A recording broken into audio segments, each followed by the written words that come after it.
أعوذ بالله من الشيطان الرجيم. بسم الله الرحمن الرحيم. الحمد لله رب العالمين وبه نستعين. اللهم صل على سيدنا محمد النبي الأمي وعلى آله وصحبه وسلم.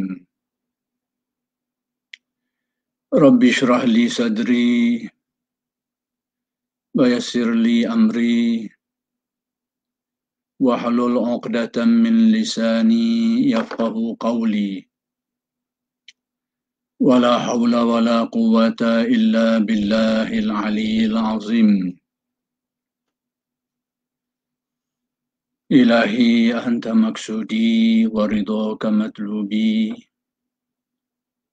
أعطني محبتك ومعرفتك. السلام عليكم ورحمة الله وبركاته.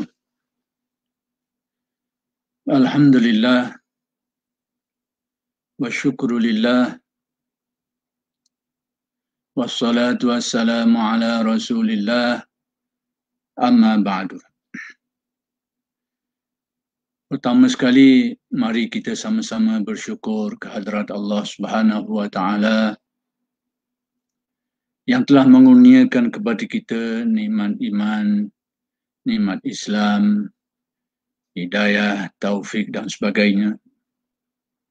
Mudah-mudahan segala nikmat-nikmat ini sentiasa dikurniakan kepada kita sampai ke penghujungnya, yakni berterusan sampai bila-bila.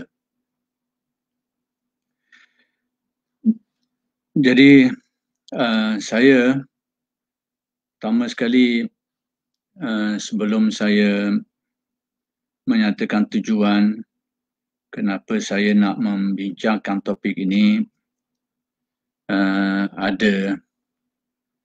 ada nasihat daripada sahabat kita yang memberi nasihat sebelum saya mulakan sesi ini, iaitu minta supaya untuk saya tidak meneruskanlah penjelasan ini sekiranya bersifat membenarkan Al-Jili, tapi sekiranya bersifat menolaknya itu dialu-alukanlah atas alasan akan menimbulkan bahaya kepada orang awam dan sebagainya. Jadi sebenarnya terima kasihlah kepada sahabat yang menasihati itu. Mudah-mudahan kita semua diberi rahmat oleh Allah Subhanahu wa Ta'ala. Cuma sebenarnya perkara-perkara yang dibangkitkan itulah yang mendorong saya untuk saya melakukan penjelasan pada malam ini berkaitan dengan topik ini. Dan saya secara jujurnya saya beritahu, memang disiplin pengajian saya ni adalah akademik, dan saya dalam hal akademik ni saya kena bersikap jujur lah. Kalau yang betul lah, yang kalau tak betul lah, yang menyimpang lah, yang tidak tepat lah. Itu prinsip orang yang mengkaji secara akademik lah. Jadi saya mengharapkan mudah-mudahan saya kekal dengan prinsip ini, prinsip tetap menilai sesuatu itu dengan dalil dan wajah lah, menurut kaedah-kaedah yang dijelaskan oleh alim ulama kita. Baik, isunya memang saya tidak nafikanlah ada kesan kepada orang ramai dari aspek-aspek tertentu. Tetapi saya rasa dipanggil untuk menjelaskan ini setelah perkara ini dilontarkan kepada masyarakat. Itu yang mendorong saya untuk menjelaskan.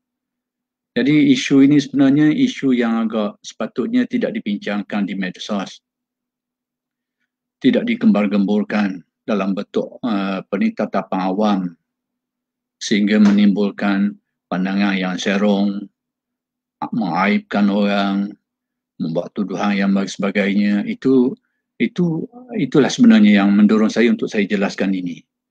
Memang saya setuju kalau perkara ini tidak dibangkitkan secara terbuka ini, tapi oleh kerana ini sudah dibangkitkan orang secara terbuka dan melibatkan penghaiban, pandangan, tafsiran-tafsiran yang pada saya yang akan saya jelaskan nanti, ada aspek-aspek kelirunya itu. Jadi saya rasa perlu juga saya jelaskan untuk mudah-mudahan pada pandangan saya, mudah-mudahan dapat menyelamatkan orang awam daripada terlibat dengan suatu perkara. Perkara apa? Ini saya nak jelaskan sedikit. Baik, isunya berkait dengan Syekh Al-Jili, Syekh Abdul Karim Al-Jili di dalam karya beliau Al-Insan Al-Kamil dan Syekh Rahimuddin. Jadi dia belega, isunya ni belega di sekitar ceramah ataupun kuliah ni, ceramah lah. Ceramah Syekh Rahimuddin ni di Aceh satu ketika dulu. Itu punca situ. Jadi dalam ungkapan-ungkapan dia tu, ada orang highlight, lepas tu paparkan, kemudian gembar-gemburkan pada khalayak ramai. Sedangkan Syekh Rahimuddin sendiri, dia memberikan ucapan tu dalam kalangan yang agak terhad di kalangan pengamal-pengamal tasawuf di Aceh pada waktu itu. Memang dia lakukan di tempat seperti itu. Tapi telah dibawa secara terbuka, lepas tu diberi hal-hal yang akan saya jelaskan nanti. Jadi bila timbul isu ni satu ketika dulu, saya cuba untuk menjelaskan sedikit dalam kuliah malam Jumaat saya. Tapi tak sesuai di situ kerana kuliah itu saya gunakan untuk menjelaskan kalam hikmat Syekh Ibn Atta. Jadi bila nak jelaskan isu ni yang agak panjang dan meleret-leret, habis masa banyak, sekali sekat jalan saya stop. Tapi sekarang saya bila dalam keadaan sekarang ni, saya rasa bila isu ni pun masih diperangat ataupun dibangkitkan lagi oleh setengah pihak, saya rasa ada wajarnya dan perlunya saya beri penjelasan. Itu pun bagi orang yang nak pakai, nak terima, terserahlah nak apa yang akan saya jelaskan tadi, nak diterima ke tak nak diterima ke, terserah pada masing-masing. Cuma saya nak beri alternatif untuk orang berfikir, bagi orang yang nak berfikir. Baik, jadi apa yang dijelaskan pada waktu itu, iaitu saya nak beritahu, ini penting untuk kita fahami dulu sebelum kita bahaskan isu ini. Apa yang Syekh Rahimuddin nak ceritakan, nak bangkitkan adalah tajuknya, perkaranya Nabi Muhammad atau insan kamil. Kerana insan kamil ini tidak khusus kepada Nabi Muhammad, tapi yang paling kamil, yang paling sempurna Nabi Muhammad lah. Tetapi istilah insan kamil ini dia juga mencakupi manusia-manusia lain. Cuma tahap kesempurnaan itu tidaklah seperti itu. Jadi Nabi Muhammad SAW dan insan kamil ini, topik yang nak diberitahu adalah surah Allah, cerminan Allah. Dengan erti Nabi Muhammad atau insan kamil ini adalah tempat nyata rahsia dan sifat-sifat kesempurnaan Allah. Itu topik yang nak diberitahu. Dan saya bila timbul isu ni, saya cuba dengar video tu, saya nak tengok betul ke. Kadang-kadang saya takut, saya bimbang juga, takut memang betul sungguh. Jadi saya cuba dengar, amati video dia tu. Jadi saya dapati ada unsur-unsur yang tidak sihat lah. Unsur-unsur tidak sihat tu bukan pada ceramah dia tu, pada orang yang cuba meng-highlight dan menggembar-gemburkan isu ni. Itu dia. Bila saya dengar molek, jelas apa yang dia nak maksudkan, iaitu Nabi Muhammad dan insan kamil ini adalah surah Allah, cerminan Allah, tempat nyata segala rahsia dan sifat-sifat ketuhanan Allah Subhanahu Wa Taala. Dia dah nak kata Nabi Muhammad SAW dan insan kamil ini adalah Allah. Tetapi bila saya tengok dalam apa yang orang hantar kepada saya dalam media sosial, dalam Facebook dan sebagainya, saya ni bukan jenis orang yang banyak berkecimpung di situ, tapi orang maklumkanlah. Jadi kita pun cek sikit-sikit. Dia rasa perlu kita cek. Jadi isu yang dibangkitkannya seolahnya menjurus ke arah Al-Jili dan Rahimuddin ini, menjurus ini ke arah mengatakan bahawa Nabi Muhammad SAW dan Al-Insan Al-Kamil itu adalah Allah. Memang beratlah kalau begitu. Jadi sebab tu saya amati, saya dengar video dia. Jadi saya dapat mendagapi dengan jelas dia beritahu bahawa yang dimaksudkan adalah Nabi Muhammad SAW atau insan al-kamil itu adalah surah Allah. Disebut surah Allah. Kita sebut suratul Rahman dengan dalilnya dan sebagainya. Jadi kita faham maksud dia tu. Tapi yang ini sudah minta maaf kalau boleh saya guna pakai perkataan yang mungkin itu sikit, telah diputar balik perkataan itu. Minta maaf lah saya guna perkataan ini. Jadi seolahnya orang ramai menggambarkan tergambar seolahnya orang ni Al-Jili ni dan Syaramuddin ini begini pegangannya, bahawa Nabi Muhammad itu adalah Allah, Isa kami itu adalah Allah. Ini dua subjek yang sangat jauh.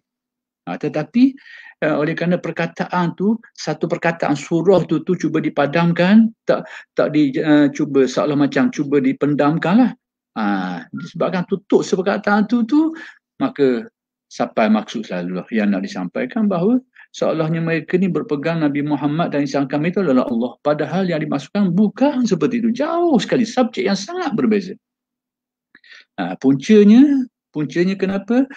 Apabila Syekh Al-Jili, Syekh Syaramuddin ni hanya menyebut saja, menghuraikan balik apa yang disebut oleh Syekh Abdul Karim Al-Jili dalam kitabnya Insan Kamil, iaitu dalam mengemukakan perkara ni bahawa Insan Kamil ini adalah cerminan Allah. Saya nak gunakan cerminan yang lebih mudah, cerminan Allah, tempat nyata sifat kesempurnaan dan rahsia-rahsia dia tu. Jadi dalam mengungkapkan perkara ni, dia telah menggunakan surah Al-Ikhlas secara isyarat. Ini yang akan saya jelaskan. Secara isyarat. Untuk menyatakan perkara itu. Dan inilah yang akan saya jelaskan nanti. Di mana tempat kekeliruan yang akan timbul nanti. Jadi, minta maaf lah. Saya boleh simpulkan bahawa isu ini sudah diputar belik, akhir sekali menjurus kepada labeling yang sangat tidak baik. Minta maaf, saya beritahu, saya dihantar, orang hantar pada saya WhatsApp, disebut boyang lah, kafir tidak ni lah. Jadi bahasa-bahasa seperti itu bahasa yang tidak bagus. Sebagai ahli ilmu, sebagai orang mengaji agama, itu bukan benda yang baik. Sepatutnya bila berlaku gini, kita pergi rumah dia. Syekh Abdul Karim Al-Jili ni mati dah. Tak nak apa lah, dia mati dah. Tapi Syekh Syaramuddin ni dia hidup lagi. Pergi rumah dia. Pergi rumah dia, tanya maksud dia semua. Biar disyarah kita tu. Biar ajar matang tu. Itu kalau kita jujur. Jadi itu. Jadi yang tujuan saya nak jelaskan ini, apabila membabitkan isu takfir ini, mengkafirkan, menghala ke situ. Dan yang tujuan saya nak jelaskan, supaya orang awam ni tak terlibat dengan perkara ni. Perkara bila dia dengar orang cerita gini-gini ni, akhir sekali dia terlibat sama dengan mengkafirkan atas perkara-perkara yang tidak seperti itu. Sebab apa? Sebab kita sedia maklum dalam hadis. Kalau kita menghukum kufur orang, mengkafirkan orang, tapi tak tepat, tak kena, benda tu balik kita. Jadi saya tak nak orang awam yang tak tahu kala ni terbabit dalam keadaan kejahilan mereka tu mengkafirkan orang dan sebagainya. Kerana benda akan balik ke tuan sendiri. Akan balik ke dia sendiri. Itu kita kena ingat. Itu tujuan saya nak jelaskan.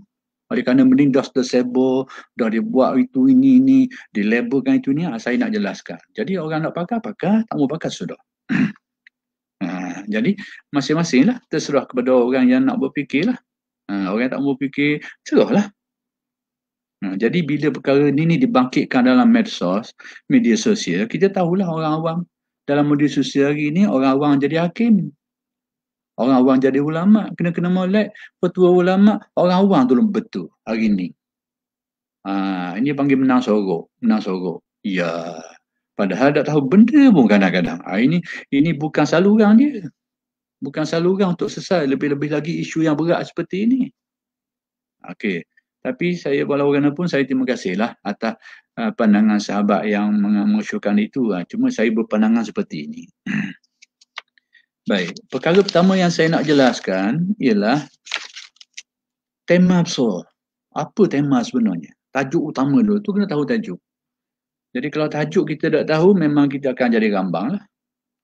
Tajuk utama persoalannya adalah Nabi Muhammad SAW dan insan kamil ini, atau insan kamil ini adalah cerminan, ingat perkataan cerminan Allah.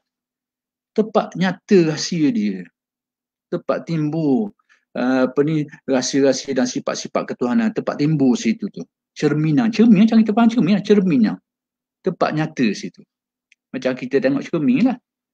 Dalam cermin itu nyata kita tu. Tapi bukan kita tu. Tempat nyata sifat-sifat. Itu tamsilan lah. Tamsilan. Jangan faham 100% dari aspek-aspek tertentu. Nak khabar cerminan. Nak khabarnya apa yang terpapar tu cerminan kita. Bukan kita. Bukan kita masuk dalam tu.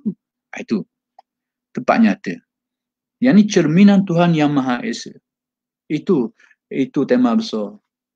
Jadi malangnya tema besar ni telah diadung lah, ditambah asal tuan ni nak buat lepuk dengan durian. Akhir kalinya tambah ini akhir jadi koleh, jadi benda lain. Nak buat lepuk jadi koleh. Jadi memang harga pun lain, rasa pun lain, barang pun lain. Jadi lain, jadi lagi tu. Jadi saya nak beritahu untuk orang berfikir supaya tidak supaya kalau dia nak kata Jili tak betul ke, nak kata Syaramuddin tak betul ke, nak kafirkan dia ke, kau anda lah. Tapi saya nak khabar dulu ini hak sebenarnya. Lepas tu terserahlah nak hukum apa-apa. Baik. Mana apa asas kepada hakikat ini? Hakikat bahawa Nabi Muhammad sallallahu alaihi wasallam dan Ali sang kami ini adalah cerminan Allah. Hakikatnya sangat jelas. Antaranya ialah Nabi SAW bersabda, Inna Allah khalaqa Adama ala suratih. Allah Ta'ala mencipta manusia Adam ini atas rupanya. Jadi saya tak nak bahas dari segi banyak tafsiran tentang domain rupanya tu balik ke siapa dia. Tapi nak jelasnya bahawa ini salah satu dalil. Kita ambil satu lah, iaitu domain tu, tu balik kepada yang abad tu, iaitu kepada Allah. Kalau balik kepada Nabi Adam tak ada cerita lah, tak ada masalah, tapi balik kepada Allah. Jadi apa erti Allah Ta'ala mencipta Adam atas surahnya, atas rupanya. Jadi difaham oleh umat tasawuf bahawa Nabi Adam ini menjadi cerminan bagi Allah. Baik. Kemudian kita pun tengok hadis Nabi, iaitu Nabi bersabda, takhallaqu bi akhlaqillah. Hendaklah kamu berakhlak dengan akhlak Allah. Dan manusia ni ada potensi untuk lakukan ini. Yang ini pada makhluk lain tak ada potensi. Binatang tak ada potensi nak jadi seorang yang pemurah. Binatang 5 seekor nak jadi seorang yang pemurah, nak jadi seorang yang penyabur, nak jadi itu tak ada potensi dia. Potensi dia hanya pada manusia. Yang mana sifat-sifat itu adalah merupakan cerminan bagi Allah Ta'ala. Kalau Al-Munawi di dalam Faidul Qadirnya dia guna istilah naw at-ta'asi. Sejenis satu bentuk kita mencontohi sifat-sifat Allah. Kemudian kita dengar dalam Al-Quran, wa innaka la'ala khuluqin azim. Engkau wahai Muhammad ini memiliki akhlak yang sangat agung, sangat mulia. Jadi akhlak-akhlak yang mulia ni balik kepada akhlak Allah lah, al-asma'ul husna. Tapi semua itu tercermin pada Nabi Muhammad sallallahu alaihi wasallam. Timbulnya situ. Kemudian Aisyah pernah ditanya tentang akhlak Nabi, macam mana? Maka kata Aisyah, kana khuluquhul Quran. Jadi akhlak Nabi, akhlak Nabi, Quran suruhnya. Dan Quran tu apa benda? Tidakkah itu wahyu yang menggambarkan banyak rahsia-rahsia ketuhanan di situ? Jadi kesimpulan mudahnya bahawa teori tasawuf ni, bahawa Nabi Muhammad SAW dan insan kami adalah cerminan. Cerminan ketuhanan, tempat nyata rahsia-rahsia ketuhanan. Cerminan bagaimana? Kalau sudah bagi dalil dari satu aspek cerminan ni, bahawa manusia ini sebagai satu nuskhah daripada alam. Kita ni salah satu juzuk alam. Jadi kau fokus kepada kita ni sebagai dalil. Kau sudah panggil dalil. Dalil yang menunjukkan kepada Allah. Kalau dari sudut tasawuf dipanggil tempat tajalli. Tempat timbul rahsia-rahsia sifat ketuhanan dia tu. Kudrat dia timbul atas kita. Kehendak dia, iradah dia atas kita.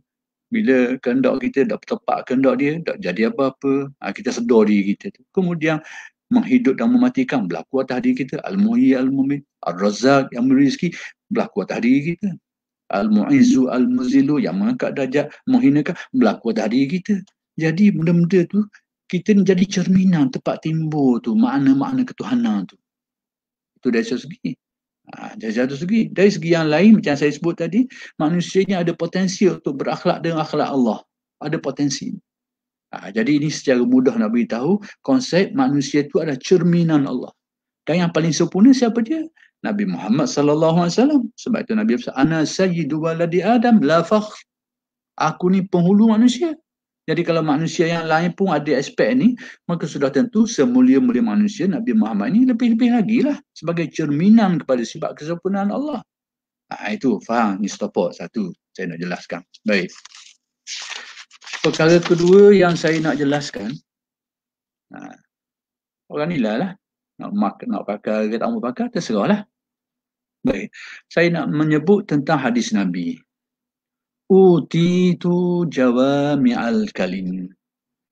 Nabi memberi bersabda, menyatakan aku telah dikurniakan Allah atas keistimewaannya, dikurniakan Allah jawami'al kalim. Jawami'al kalim ni apa benda jawami'al kalim? Jawami'al kalim ni iaitu kalimat-kalimat yang ringkas tapi padat. Luas maknanya, mendalam maksudnya. Tapi kalimatnya sangat padat. Sangat padat, sangat kata orang tepat dan padat. Maknanya sangat luas, sangat mendalam. Artinya apa? Artinya bahawa tafsiran-tafsiran terhadap Al-Quran dan juga hadis Nabi SAW ni, huraian dia tu tak pernah berakhir. Itu tak pernah berakhir. Kalau ada orang kata inilah tafsir paling sempurna, tak ada dah, ni saja, itu ada benda yang tidak tepat. Ada benda yang tak kena lagi. Kenapa? Kerana tafsiran Al-Quran ni dia boleh dikatakan dia tidak bersepadan. Sebab tu setiap zaman ada saja tafsiran-tafsiran, kemudian ada saja huraian-huraian baru. Ada saja. Zaman sejak dari dulu sampai sekarang ada tafsiran baru, ada aspek-aspek tertentu yang ditafsir cara baru, kerana memang tabi'i kepada hadis Nabi dan ayat Al-Quran seperti itu, dan itu adalah keistimewaan Nabi Muhammad sallallahu alaihi wasallam. Itu satu poin saya nak beritahu. Maka dari sini timbullah tafsir. Timbul tafsir yang menafsirkan kalam ni. Maka ulama-ulama telah membahagikan secara mudahnya tafsir ni kepada tiga lah. Tafsir bil maksur, tafsir bil ra'yi, tafsir bil isyarah. Tafsir bil maksur ni menafsirkan Al-Quran dengan ayat Al-Quran yang lain atau dengan hadis-hadis Nabi. Kemudian bil ra'yi ni secara tafsir, secara istinbat, menggunakan kaedah qawaid aqliyah, kaedah-kaedah akal untuk memahami sesuatu ayat tu ataupun sesuatu hadis tu. Yang ketiga disebut sebagai tafsir bil isyarah, secara isyarat. Ini. Jadi tiga jenis tafsir ini sudah diakui, sekalipun masih ada pro dan kontra tentang jenis-jenis tafsir ini. Ada orang, ada kelompok yang kurang tak terima tafsir isyarah. Cuma nak khabarnya ada kelompok ulama yang terima benda ni. Tak apalah, setiap perkara itu memang ada khilaf, tak nak lari. Banyak perkara dalam agama kita ni ada ikhtilaf ulama. Jadi yang penting ikhtilaf mereka itu ikhtilaf yang muktabar lah. Jadi berkait dengan tafsir isyarah ni, ada kelompok ulama yang menerimanya dan mengatakan ni boleh dipakai. Itu yang saya nak beritahu kat sini. Dari segi penulisan kitab-kitab tafsir, kita nampak bercampur-campur lah. Setengah tu bil maksud, tapi dalam tu juga ada bil ra'yi. Cuma banyak bil maksud. Setengah tafsir tu nampak bil ra'yi, seperti tafsir Fakhruddin Ar-Razi dan sebagainya. Tapi dalam tu ada juga maksurnya. Jadi ada unsur campur-campur ni, tak nak lagi lah. Tapi perkelasannya macam ni. Baik. Yang ketiga yang saya nak jelaskan. Tentang tafsir isyarat ni. Isyarat. Baik. Tafsir isyarat ni, setengah ulama menyebutnya tafsir. Tetapi, sebenarnya dia agak lain dari tafsir. Sebab tu ulama tasawuf menyebutnya sebagai mustanbatat. Di dalam kitab Al-Luma' oleh Sirajuddin At-Tusi digunakan istilah mustanbatat, apa yang diistimbatkan, apa yang diambil pedoman. Kalau kita kata tafsir, tafsir ni dia terikat dengan teks tu. Memahami teks dari segi kalimat dia, dari segi mufradat dia, dari segi tarkib susunan tu sehingga membawa kepada makna tertentu dan kaitan dengan sebab nuzul, itu tafsir. Tafsir ni terikat dengan teks bahkan dan kadang-kadang terikat dengan sebab nuzul. Jadi teks kalau begitu, apa maksud teks tu dari aspek perkataan yang dipakai, susunan ayatnya, itu tafsir.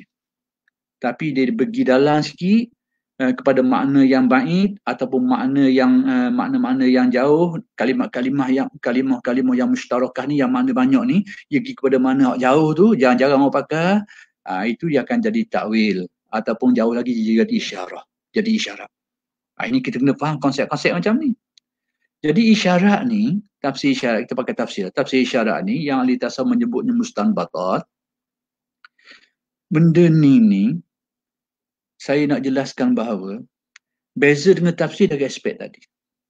Tafsir ni dia ada subjek yang dia nak beritahu, ada benda nak beritahu. Tapi isyarat ni dia subjek yang berbeza.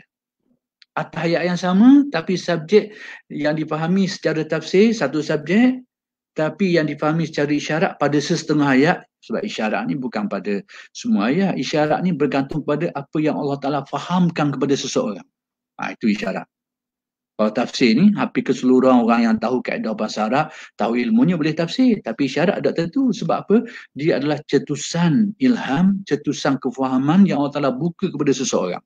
Itu konsep tafsir isyarat ni. Jadi tak semua orang boleh buat tafsir isyarat. Tapi kalau tafsir biasa, orang yang ada kemampuan bahasa, kemampuan ilmu dari beberapa disiplin ilmu, dia boleh tafsir. InsyaAllah boleh tafsir. Tapi isyarat belum tentu.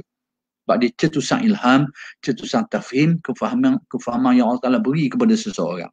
Jadi kalau atas kita ambil satu contoh, satu ayat Al-Quran tu, dia satu segi dia ada tafsir dia akan tunjuk satu subjek, satu benda yang nak khabar. Sekiranya ayat ni juga ada isyarat, isyarat tu dia ada subjek lain, bukan subjek tu dah. Kita kena faham, isyarat ni subjek lain pula. Baik. Saya nak beri contoh. Contohnya seperti firman Allah, innamas sadaqatu lil fuqara. Ini ayat orang tahu belaka, subjeknya itu subjek harta zakat. Subjek harta zakat. Sesungguhnya sedekah ni, harta zakat ni untuk golongan-golongan antara mereka ni fuqara, orang miskin. Itu subjeknya adalah subjek harta zakat. Dan asnafnya itu asnaf harta zakat ni. Tapi ayat ni telah difahami secara isyarat oleh ahli tasawuf dan disebut dalam kitab hikam dan sebagainya, iaitu menyatakan bahawa ayat ni memberi kefahaman isyarat bahawa sesungguhnya kurnia-kurnia Allah yang berupa makrifat, ilhamat, khusyufat dan sebagainya, dan jenis-jenisnya tu dikhususkan, dikurniakan Allah antaranya kepada orang-orang yang fakir. Yang maksud fakir mereka ni, fakir diri mereka. Apa fakir diri mereka ni? Orang yang hilang keakuan diri mereka ni, hilang sifat mazmuah mereka ni, hilang sifat keakuan diri mereka ni. Inilah orang yang akan dapat pemberian-pemberian yang berupa makrifat dan sebagainya. Itu isyarat yang difaham daripada ayat. Jadi sekarang kita tengok ayat yang sama. Dari segi tafsirnya, subjeknya adalah harta zakat dan pembahagiannya kepada asnaf dia. Tapi ayat ni juga difahami secara isyarat, dia berkait dengan masalah kurnian ilmu laduni, kurnian makrifat dan sebagainya yang sejenisnya dengan itu. Jadi dia sudah subjek yang lain. Baik, contoh yang kedua. Contoh yang kedua, Allah berfirman, wazkur rabbaka idza nasita.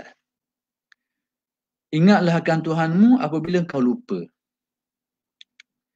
Jadi subjek ayat ni adalah berkait dengan tata cara orang yang lupa. Bila dia ingat, bila dia sedar, dia ingat.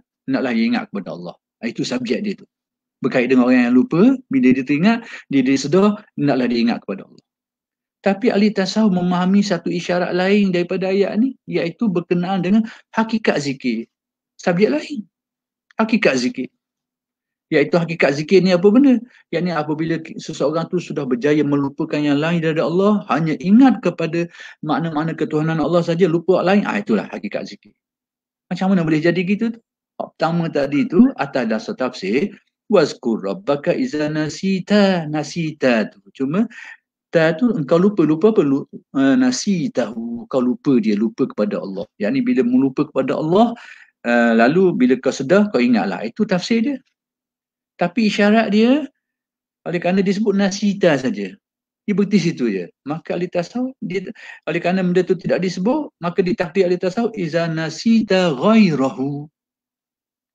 Naklah kau ingat kepada Allah Subhanahu Wa Taala, waskur rabbaka, naklah kau ingat kepada Allah Ta'ala apabila engkau telah lupa segala yang lain dari Allah.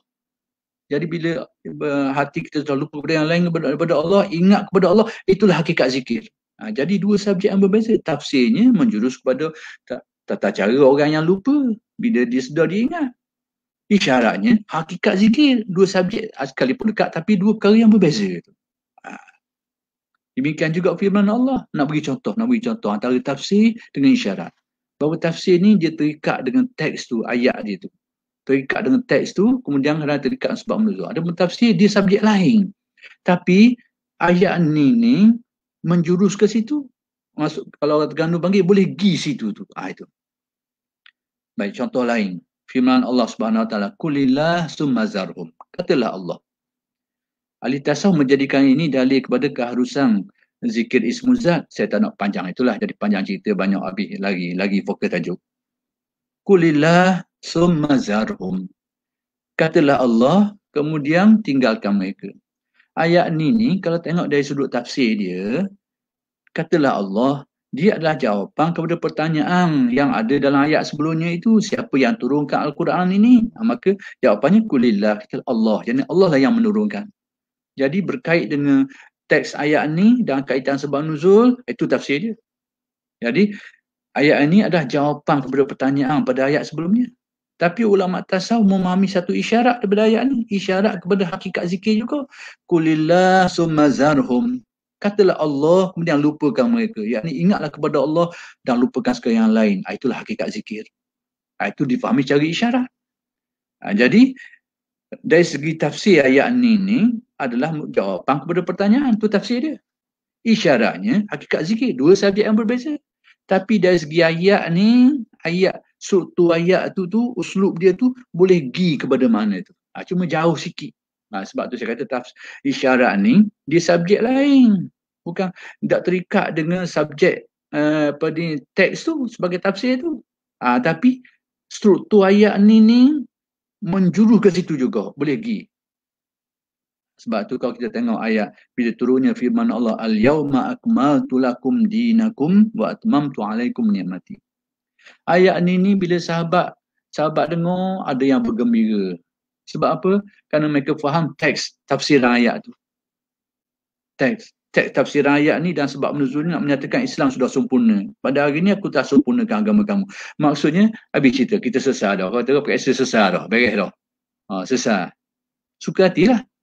Tapi di kalangan sahabat ada yang menangis bila baca ayat ni. Sebab apa? Kerana dia faham isyarat-isyarat halus yang orang lain tak faham. Isyarat apa yang dia faham. Jadi kalau kita faham yang terikat dengan teks tu, tafsirannya itu, kita akan gembira. Tapi di sebaliknya, dia ada isyarat khusus. Yang dijuruskan oleh ayat ni, yang dibawa ke ayat ni, iaitu ayat ni nak khabar secara tersiratnya, inilah masa Nabi Muhammad nak wafat. Ada sahabat menangis. Itu nak faham tafsir konsep.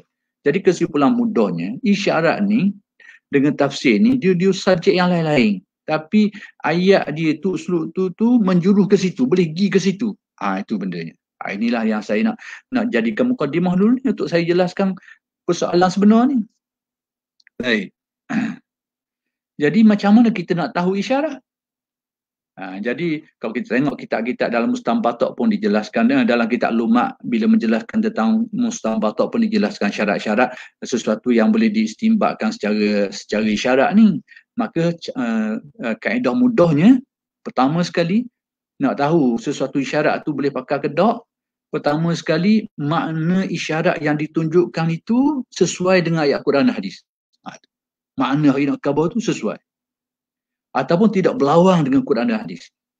Yang kedua, uslub agak dia tu memang menghala ke situ, boleh pergi ke situ, tunjuk ke situ. Itu pedoman kasar kita nak tahu isyarat tu boleh pakai ke tak. Paling penting makna yang dia tunjukkan tu sesuai dengan Quran dan hadis juga. Atau tidak berlawan atau tidak dengan Quran dan hadis. Kena tengok situ dulu. Baik. Lepas ni saya nak jelaskan satu perkara lain, iaitu tentang tafsir batini. Hari ni dikelirukan, dibangkus sampahkan dua-dua sekali ni. Ni tak dalam satu bangkus sampah. Isyarat dengan batini.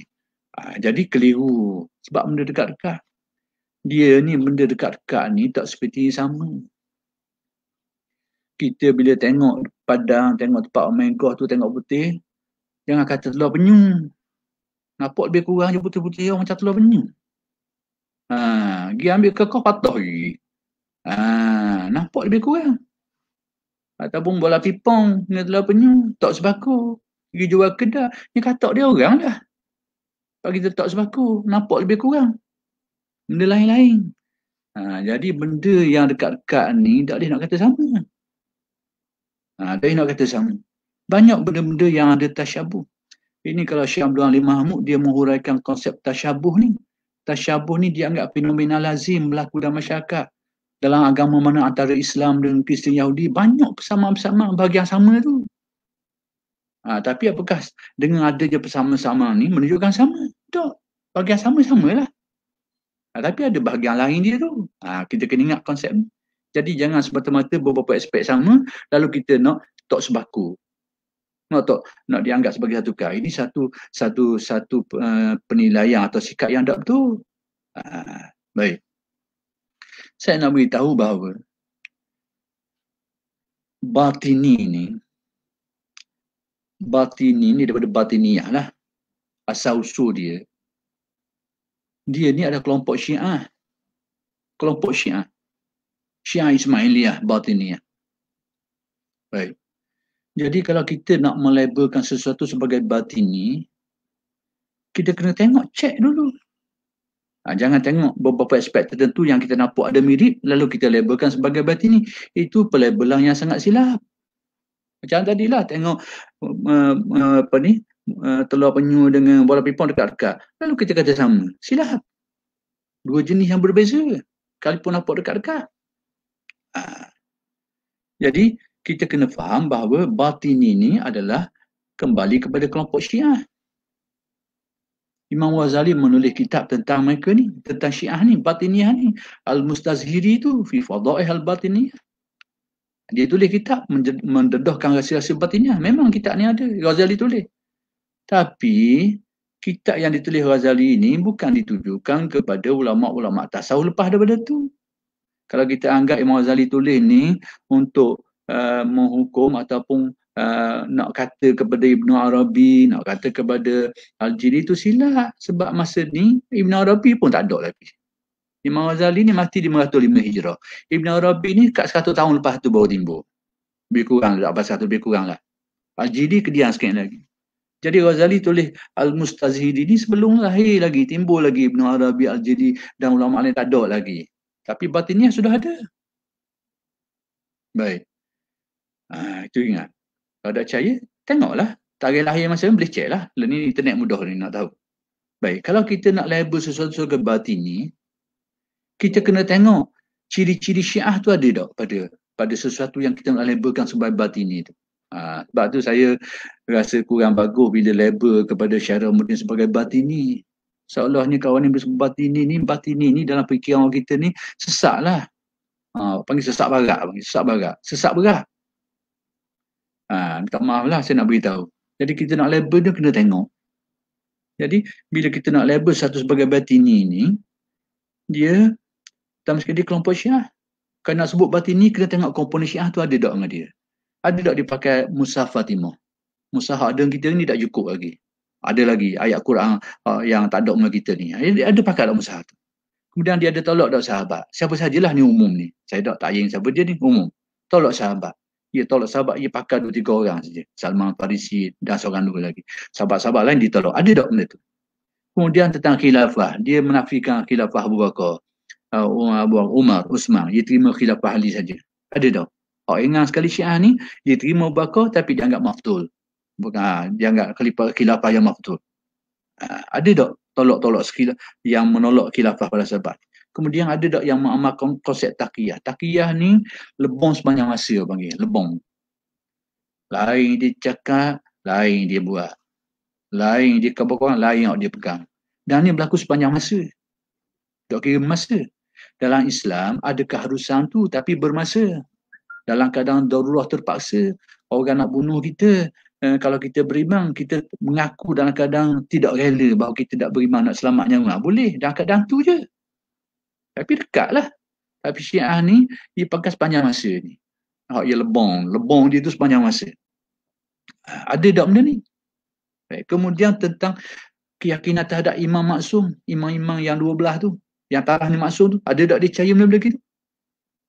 Kemudian nikah muta'ah, ada dia buat tak? Dan aspek-aspek lain lagi. Jadi kalau kita nak sebut dia batini ni adalah kelompok Syiah. Kita nak sebut batini ni ada tak? Kena ukur sekali ni. Ada tak elemen-elemen ni? Baru boleh kita nak kata dia batini. Bahawa ciri-ciri Syiah tu cukup lekat. Kemudian adalah ciri-ciri khas kepada batinnya. Baru boleh kita kata dia batini. Jadi ini kita kena cermat sikit. Ini melibatkan maruah orang, aib orang, kefahaman tanggapan orang. Baik. Kemudian saya nak jelaskan tentang tafsir batini. Apa beza tafsir isyari dengan tafsir batini? Kat mana beza dia? Baik, tafsir batini ni, nak tahu ukuran kasar dia, hak Zohir berlawan dengan batin. Kalau hak Zohir kata suruh semayang, batin kata jangan semayang. Kalau wajib semayang, Zohir, batin tak wajib semayang. Itu dia berlawan Zohir dengan batin. Adapun syarat tak. Hak Zohir dia, makna yang sahih, batin pun makna sahih. Itu beza dia.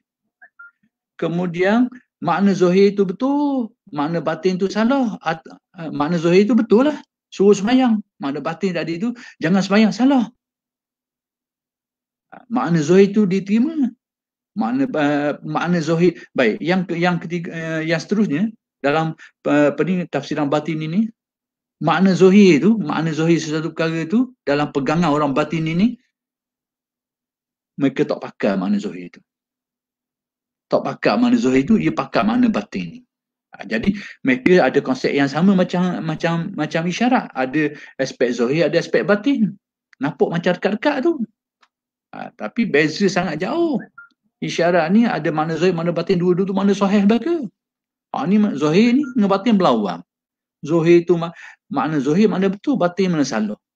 Hak Zohir ni, hak yang betul ni mereka tak pakai. Hak batin, hak salah ni, hak inilah hak yang mereka pakai. Contoh mudah, hak Zohir suruh semayang, hak batin kata tak payah semayang. Berlawan tu.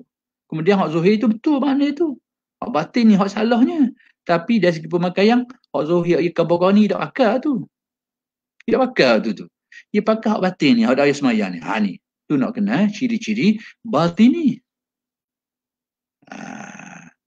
Hak Zohir ni dizahirkan tapi tak pakai. Tapi Zohir orang kabar gini-gini. Tapi tak pakai. Hak batin, hak salah tadi tu, hak tu dia pakai. Nampak dekat-dekat. Tapi beza sangat jauh kalau kita teliti. Baik, selesai. Baik. Kemudian ada satu aspek yang saya nak jelaskan sikit lagi sebagai mukadimah. Tak maaf saya terpaksa panjang sikit mukadimah ni. Sebab benda yang saya nak jelaskan lagi tu, banyak benda yang diterapkan, terpakai berkait ni. Berkait. Baik. Perkara yang saya nak jelaskan satu lagi di sini, iaitu ada orang kata tafsir dan takwil ni hanya melibatkan Quran dan hadis saja. Kalang-kalang ulama tak terlibat atas dasar maksum. Sebab apa Quran kena boleh takwil dan hadis sebab dia maksum. Boleh ada takwil. Aspek ni tak ada kena mengena dengan maksum. Ini adalah fenomena bahasa luruh-luruh.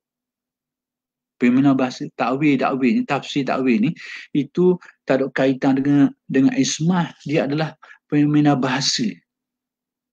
Kalau kita kata hanya Quran dan hadis saja boleh takwil, yang lain tak boleh takwil, saya nak beri contoh. Nyakit timbul kat mana? Nyakit dia. Baik. Kita tahu syair Arab. Syair ni dalam bahasa Arab kedudukannya macam Quran dan hadis dalam agama. Kalau agama kita ni dalil dia Quran hadis lah. Dalam bahasa Arab syair tu dalil dia tu. Baik. Kalau kita dengar penyair ni, kita ingat syair ni masa kita ngaji Mesir dulu. Ingat, itulah alhamdulillah ingat lagi. Idzal muniyatu anshabat asfaraha. Apabila kematian tu mengeluarkan dan mencakorkan kuku-kukunya tu. Kalau kita nak faham kan syair ni. Kematian mencakorkan kuku dia. Kita nak gitar orang nak mati tu. Nak mati tengok, takut keluar belakang dia kuku duk cakor sampai mati. Ke mana? Ke orang agak ni gila dah. Kita kena jelaskan ada maksud dia. Sebab apa kena jelas? Sebab ini tabi'i, fenomena bahasa Arab. Dia ada kaedah dia. Jadi kalau kita kata yang melibatkan Quran hadis itu tak dapat ditatbik di sini. Baik, contoh kita ni, saya ingat waktu mengaji Dr. Sahlul dulu selalu disebut bait syair ni. Kullu baitin anta sakinuhu ghairu muhtajin ila suruji. Setiap rumah yang kamu duduk situ tu tak perlu ke pelita. Nak kabarnya muni pelita. Kita nak faham gitu. Kita tengok pelita ke mana. Orang cokoh tapi Pak Peri kata gitu. Setiap rumah mu ada tak payah pelita dah. Gelap mu tak payah pelita. Mu tu pelita. Tapi tengok orang pula tak mana ni. Jadi kena jelas lah sebab apa ini fenomena bahasa. Fenomena bahasa. Baik. Contoh selagi nak bilang. Banyak ini kita ingat Allah nama. Idza aradallahu nashra fadilatin tuwiyat atahalha lisana hasudi. Apabila Allah Ta'ala nak menyebarkan sesuatu fadilat sifat baik ni, yang tersembunyi ni, dia akan sediakan lidah-lidah yang mencaca nista ke dia. Kita tak faham ke mana tu. Ke nak pergi pasar tengok lidah lembu tengok ada tak kata kat aku ni. Tengok. Dia tengok kata kepala lembu tengok lidah dia. Mana tahu kat gini nak kata kat aku kan? Ke nak buat gitu? Jadi ini fenomena bahasa. Jadi takwil dan tafsir ni itu adalah fenomena bahasa. Ia tak ada kaitan dengan ismat. Cuma Quran hadis tu lebih jelas lagi lah. Cuma nak kabarnya ini fenomena bahasa. Demikian juga istilah-istilah, aspek bahasa juga. Kita nak faham ke mana istilah majzub. Majzub ni kalau kita tengok kamu orang gila. Orang gila ataupun orang yang kena tarik. Dah kena tarik benda. Kena tarik benda. Tarik rambut. Kena tarik baju. Jadi dia istilah. Kena jelaskan. Kena tafsir dia. Itu kena huraikan. Itu tafsir mana? Tafsir hurai. Khalwa. Khalwa ni mana menyediri. Ataupun berdua-dua. Tak kira lah. Kita faham sekarang. Bahasa sekarang. Baik. Sekarang sedangkan dia jadi istilah yang khusus. Jadi kena jelaskan. Jadi istilah benda-benda macam ni perlu bertafsir. Huraian. Kerana ada istilah-istilahnya. Muraqabah. Ngita. Nak skoteng, pergi ngita orang. Ke mana? Tapi muraqabah tu makna dia. Tapi tidak jadi istilah. Kena hurai. Bila digunakan oleh ulama, kena hurai perkataan tu. Dari segi bahasanya, dia tak nak faham. Kecuali orang bidang dia. Suluk, jalan lalu. Suluk ni, kita lalu jalan. Jalan Kuala Perang. Jalan Lawan Jitaik. Lalu. Suluk memang bahasa tu. Tapi dah jadi istilah. Syuhud, saksi. Saksi benda. Saksi mahkamah. Ke mana? Ini bahasa istilah. Jadi fenomena tafsir dan takwil ini apa fenomena bahasa. Baik. Selagi akhir sebelum saya pergi ke topik besar tu, selagi saya nak khabar dan ini saya khabar sebahagian dah dulu tentang kaedah-kaedah. Untuk berinteraksi dengan nas-nas sufi ni dia ada kaedah. Dia ginilah. Pengeluar barang ni dia ada hak untuk khabar prosedur nak pasang dan guna barang dia. Terutamanya yang teknikal halu-halu ni. Orang keluar barang dia akan keluar tu instruction dia tu. Kerana dia tahu orang tak ramai boleh tahu benda ni, tahu cara nak guna nak pasang, tak ramai orang tahu, dia keluar instruction. Sebab dia tahu penyakit kat mana-mana dan orang ramai tak tahu, dia tahu benda tu. Jadi pengeluar barang tu dia berhak untuk khabar instruction tu. Jadi kalau kita ni jadi babi sikit ke, buat pandai sendiri, rosak barang tu. Kalau rosak tak apalah kita tanggung. Jangan kita duk nyalah ke dia pula. Barang mu duk pakai lah. Waktu duk khabar korang benda ni duk pakai lah. Padahal kita dah ikut instruction dia tu. Teknikal kita kena akur konsep ni. Konsep baru pengeluar barang dia dah hak tentukan prosedur dia. Maka demikian juga ilmu tasawuf yang ada daqaik dia ni. Maka ulama-ulama tasawuf telah menetapkan beberapa pedoman untuk berinteraksi dengan nah-nah mereka ni, dengan kalang-kalang mereka ni. Jadi kalau orang nak ikutlah, tak ikut sudahlah. Berlaku salah faham, menyesatkan, tanggung sendirilah. Kalau tanggung sendiri boleh tahu, tapi janganlah duduk menyalah ke tukang tulis ni pula. Dia khabar dah panduan gini-gini. Baik. Kaedah pertama saya sebut dah dulu dalam kuliah tentang menjelaskan wahdatul wujud. Ar-Rabbu Rabbun wa intanaza. Tuhan tu tetap Tuhan sekalipun dia menzahirkan dirinya, memperlihatkan, menampakkan kesempurnaan sifatnya itu sangat dekat dengan hambanya. Wal abdu abdun wa intaraqa. Dan hamba tu tetap hamba sekalipun dia meningkat tinggi dalam maqam qurbah, kedekatan jiwa hati dia tu dengan Allah Taala tinggi. Jadi Tuhan tetapkan, hamba tetap hamba. Tak akan tukar dua perkara ni. Tak akan tukar. Itu faham konsep. Pegang kemah ni suti ni. Yang kedua konsep, dan inilah yang ditulis oleh Al-Jili yang akan saya nak sebut lagi sikit ni. Isu sebenarnya tu. Tawakuf. Jadi kata dalam mukadimah kitab dia kata apabila engkau memahami kalam aku ni mukhalif ataupun berlawanan Quran dan hadis, hendaklah kau tahu itu adalah menurut fahammu, menurut kefahamanmu, bukan menurut kehendak aku. Maka dinasihat supaya bersikap tawakuf dan taslim. Mungkin jangan tolak lagi, tawakuf dulu. Jangan pakai. Tapi musuh kepada keahlian-ahlinya dulu. Sehingga bila? Sehingga Allah Ta'ala fahamkan engkau perkara ni dan datangkan syahid. Dalil. Syahid. Ada dalil Al-Quran dan hadis yang mengesahkan kefahaman yang betul tadi itu. Sehingga menapuk kefahaman sebenarnya dan ada dalil dia tu. Baru pakai. Itu di-cover gitu. Ada orang kata, ini trik ni, hellah ni. Ni saya akan sebut lagi sekarang. Hellah ke tak hellah ke, nanti saya akan sebut. You nak cover ni, buat trik gini ni. Ini cangkaan kita. Cangkaan kita. Right. Yang ketiga, ada aspek khususiah. Kita kena aku bahawa tasawuf ni khususiah. Ada aspek khususiah dia. Sebab tu benda-benda macam ni tak patut disebut, dibahas secara terbuka dalam medsos. Tapi tak tahulah ada orang kata, nak kata apa. Ada orang kata. Memang ahli tasawuf bodoh ini khusus sehingga mereka buat kaedah nahnu qaumun yuhramun nazaru fi kutubina ala man lam yakun min ahli tariqatina. Itu para ahli buat kaedah. Kami ni satu kaum Allah Ta'ala tetapkan kitab kami diharamkan kepada orang yang bukan ikut jalan kami ni. Diharamkan. Mereka bodoh. Berarti dia dibahas secara terhad. Cuma kalau ada orang babi kau ibah tu buka, tak kira lah sama dia tu, itu memang langgar lah tu, langgar peraturan lah tu. Jadi berlaku masalah kediang, dia tanggung sendirilah. Ahli tasawuf bodoh pedoman ni. Baik, tentang khususiah ni banyaklah dalil. Kalau kita tengok Ibnu Katsir pun ada sebut ketika menafsirkan firman Allah, fazakir inna fa'ati zikra, berilah peringatan sekiranya peringatan tu memberi manfaat. Dia datangkan hadiah yang banyak. Nak kabarnya ilmu ni ada sepadan dia. Tu orang ni ada benda yang tak patut kita cerita ke dia. Hadis sunnas bima ya'qilun. Berbicara dengan manusia menurut apa yang kedua mereka mampu. Tapi saya terpaksa cerita kat malam ni kerana nak selesai masalah tadi. Itu beri alternatif lah bagi orang nak fikir. Tak mau fikir, tak nak tahu Allah lah. Tak ada masalah apa. Cuma nak beri pandangan. Kalau nak hukum dia, tengok. Cuba tengok sikit ni. Apa tu nak terima lah. Tak mau sudah lah. Hukum lah nak hukum apa saja pun. Baik, kemudian hadis Nabi ada inna minal ilmi kahayatil maknun la ya'lamuhu illal ulama'u billah. Ada di antara ilmu ini seperti mutiara yang tersimpan, tak tahu ilmu ni kecuali disebut al ulama billah. Di istilah al ulama billah ada kelompok khusus yang tahu benda ni. Dan banyak lagi lah Imam Ali Zainal Abidin yang dinukilkan kalamnya oleh Al-Ghazali dalam Minhajul Abidin. Dalam madah dia, ya Rabbi jawharul ilmin law abu bihi laqila li anta mimma ya'budul wasana. Walastahalla rijalul muslimu dami yarawna aqbahan ma ya'tunahu hasana.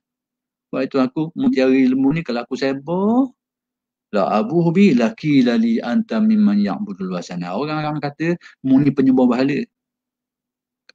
Orang akan salah faham. Walastahalla rijalul muslimu dami. Orang Islam akan menghalalkan darah aku.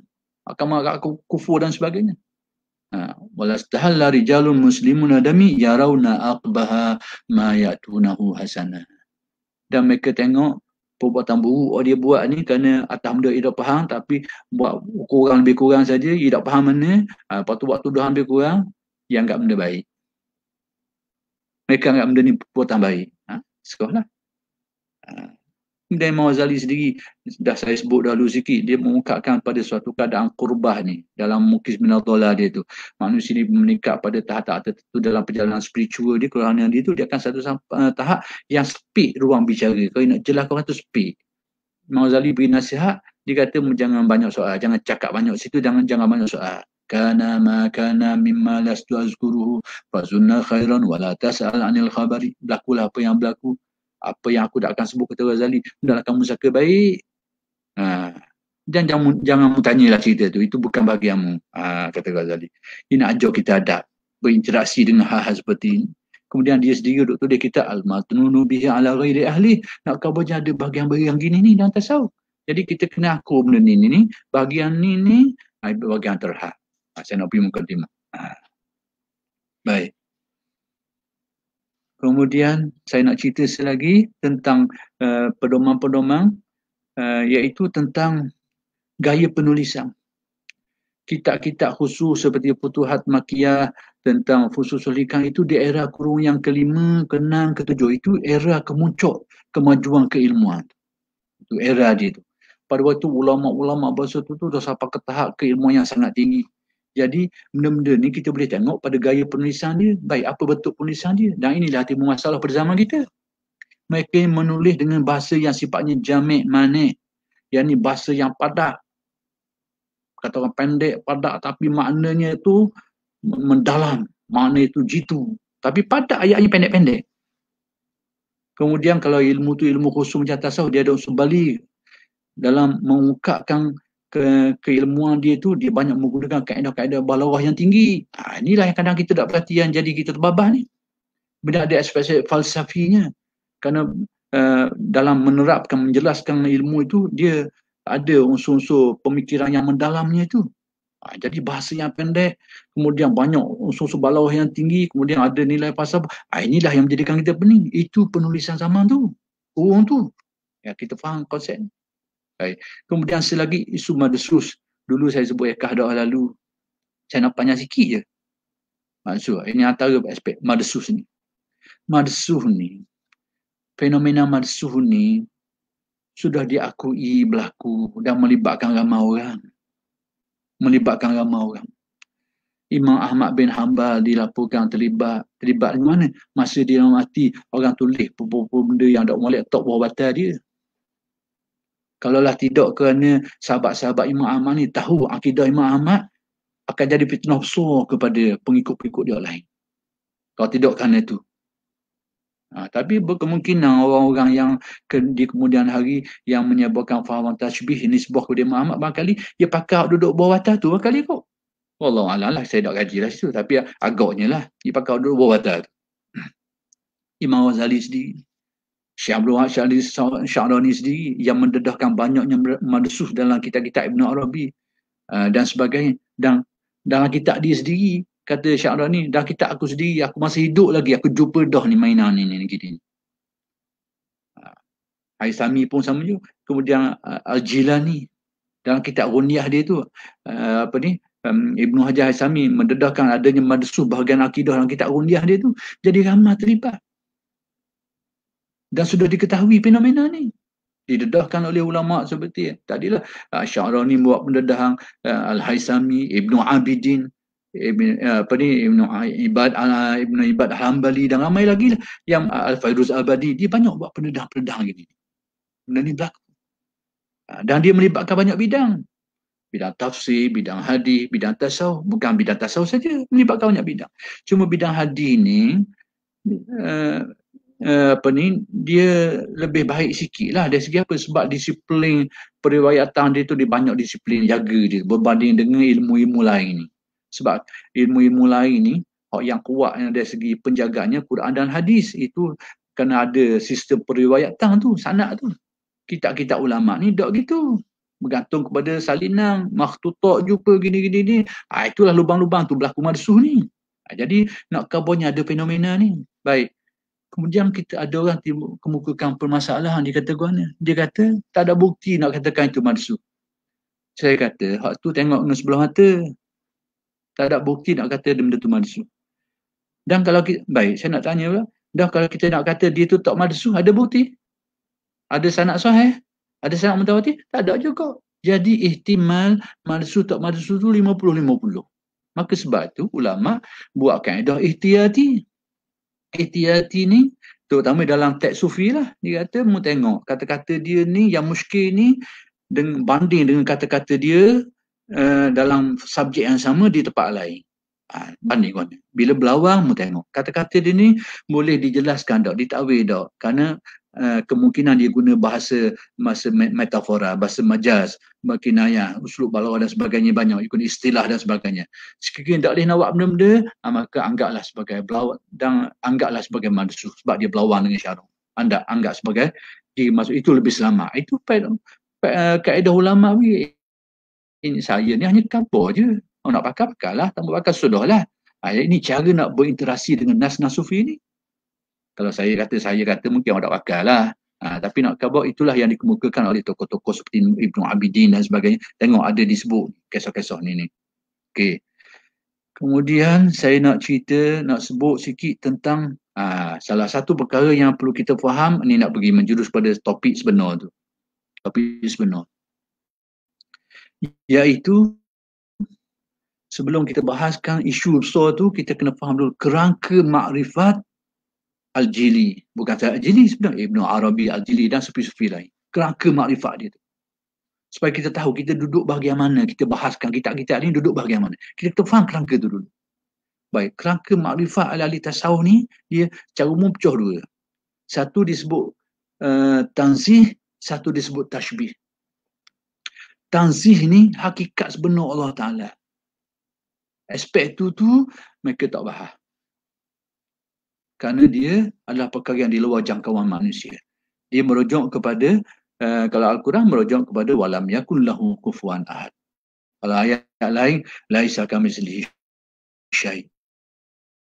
Itu aspek tanzih. Aspek tanzih. Tak tahu hakikat sebenar. Tak ada orang boleh tahu hakikat sebenar Tuhan tu.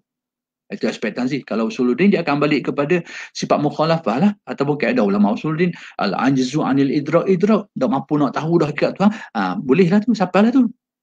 Bila kita dapat dah kepastian hakikat sebenar ke Tuhan tu tak dapat dijangkau. Kita dapatlah kata orang bolehlah tu ilmu tu. Itu gaya usuluddin. Kalau kita rujuk pada hadis Nabi tak, ungkapan Nabi, subhanaka la uhsi sana'an alaika, maha suci engkau ya Allah, aku tak mampu menyanjungmu dengan sebenar-benar sanjungan. Nak kabarnya, yang kita sanjung tentang kebesaran Allah, yang tergambar di fikiran kita, yang terasa di hati kita itu baru aspek yang akan saya sebutkan bahagian kedua. Bukan aspek hakikat sebenar Tuhan tu. Tak dapat dicapai. Subhanaka la uhsi sana'an alaika. Jadi, kita faham bahawa kerana manfaat ahli tasawuf ni pertama sekali tanzih. Hakikat sebenar, itulah hakikat sebenar Tuhan. Tidak mampu dicapai hakikatnya. Yang kedua, tashbih. Tashbih ni dengan erti dapat difahami, dapat ditanggapi, atau bahasa tahu tajalliyat. Allah Ta'ala zahirkan dalam fikiran kita sehingga dapat faham dia tu. Dapat faham. Itu panggil aspek tashbih. Ghazali guna istilah lain. Kalau tanzih tadi dia guna makrifat zat, kalau tashbih ni dia guna makrifat sifat. Kalau At-Tusi dalam Al-Lumah dia guna istilah lain lagi, tapi benda tulis je. Kalau tanzih tadi tu dia guna ma'rifatul haqiqah, mengenal hakikat sebenar Allah. Kalau tashbih ni disebut ma'rifatul haq, mengenal kebenaran Allah. Ingat tu. Al-haq ini. Perkataan inilah yang banyak diguna nanti dalam kalam Al-Jili ni. Al-haq. Dia gunakan al-haq, menjurus kepada makrifat. Tashbih ni bahagian yang kita boleh fikir, bahagian yang kita dapat fikir, dapat faham, dapat kita hayati, dapat kita rasakan. Itu makrifat. Itu kerangka dia. Jadi dia adalah dalam ruang lingkup tajalliyat, penzahiran. Allah Ta'ala zahirkan makna-makna ketuhanannya yang tergambar di akal kita, yang tertangkap di akal kita, yang dapat kita rasai kehebatannya. Itu. Jadi saya nak beritahunya bahawa apa-apa nanti yang dibahaskan dalam kalangan-kalangan sufi, termasuklah yang akan kita bincangkan, ini duduk bahagian dua ni. Bahagian dua ni, aspek tashbih ni.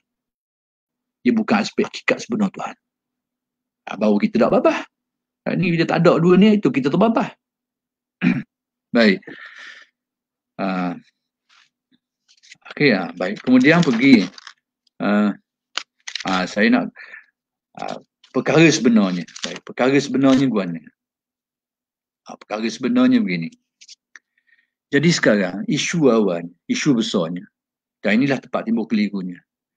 Syekh Abdul Karim Al-Jili ni, dia dalam kitab Insan Kamil tu, dia ada menjelaskan tajuk-tajuk awalnya, antaranya tentang falsafah nama. Al-ismu mutlaqan. Tentang isim, tentang nama. Falsafah, pada konsep-konsep tentang nama ni. Dia ada jelaskan satu topik tentang perkara ni. Baik, dalam menjelaskan perkara ni, Syekh Abdul Karim Jili ni, dia memfokuskan kepada nama Allah tu Allah. Dan dibahaskan dari banyak aspek. Apakah kalimah ini sebagai isim yang jami' atau mustaq.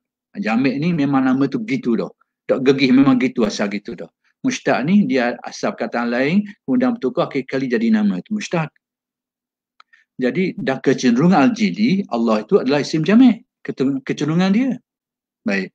Kemudian dibahaskan lagi antara aspek-aspek yang dibahaskan oleh Abdul Karim Al-Jili ni adalah kalimah Allah tu, alif, lam, lam, he tu, dia ada isyarat-isyarat kepada makna-makna ketuhanan. Secara isyarat. Dia kata alif tu mengisyaratkan makna ni. Mengisyaratkan. Baik. Saya tak nak jelas tu panjang waktu tu, depan tu nak ambil hak ujung sekali. He tu. Sinilah tempat muskilah.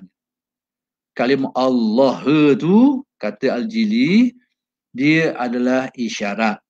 Isyarat ke mana? Ni saya ambil teks dia. Dan teks inilah yang berlaku salah faham.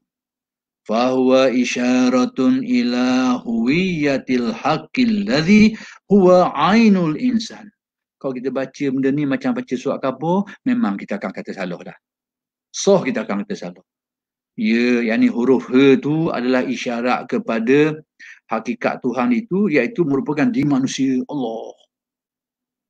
Baca laju gitu tu, ya di situlah. Bahawa hakikat Tuhan ni diri manusia lah. Soalnya diri manusia, ainul insan ni, diri manusia ni, itulah Tuhan. Baik, kalau kita cermat sikit, kita nampak lalu. Baik. Dia kata, fahuwa isyaratun ila huwiyah. Dalam bahasa Arab ni, huwa dengan huwiyah tu lain. Ini tempat kelecong kita.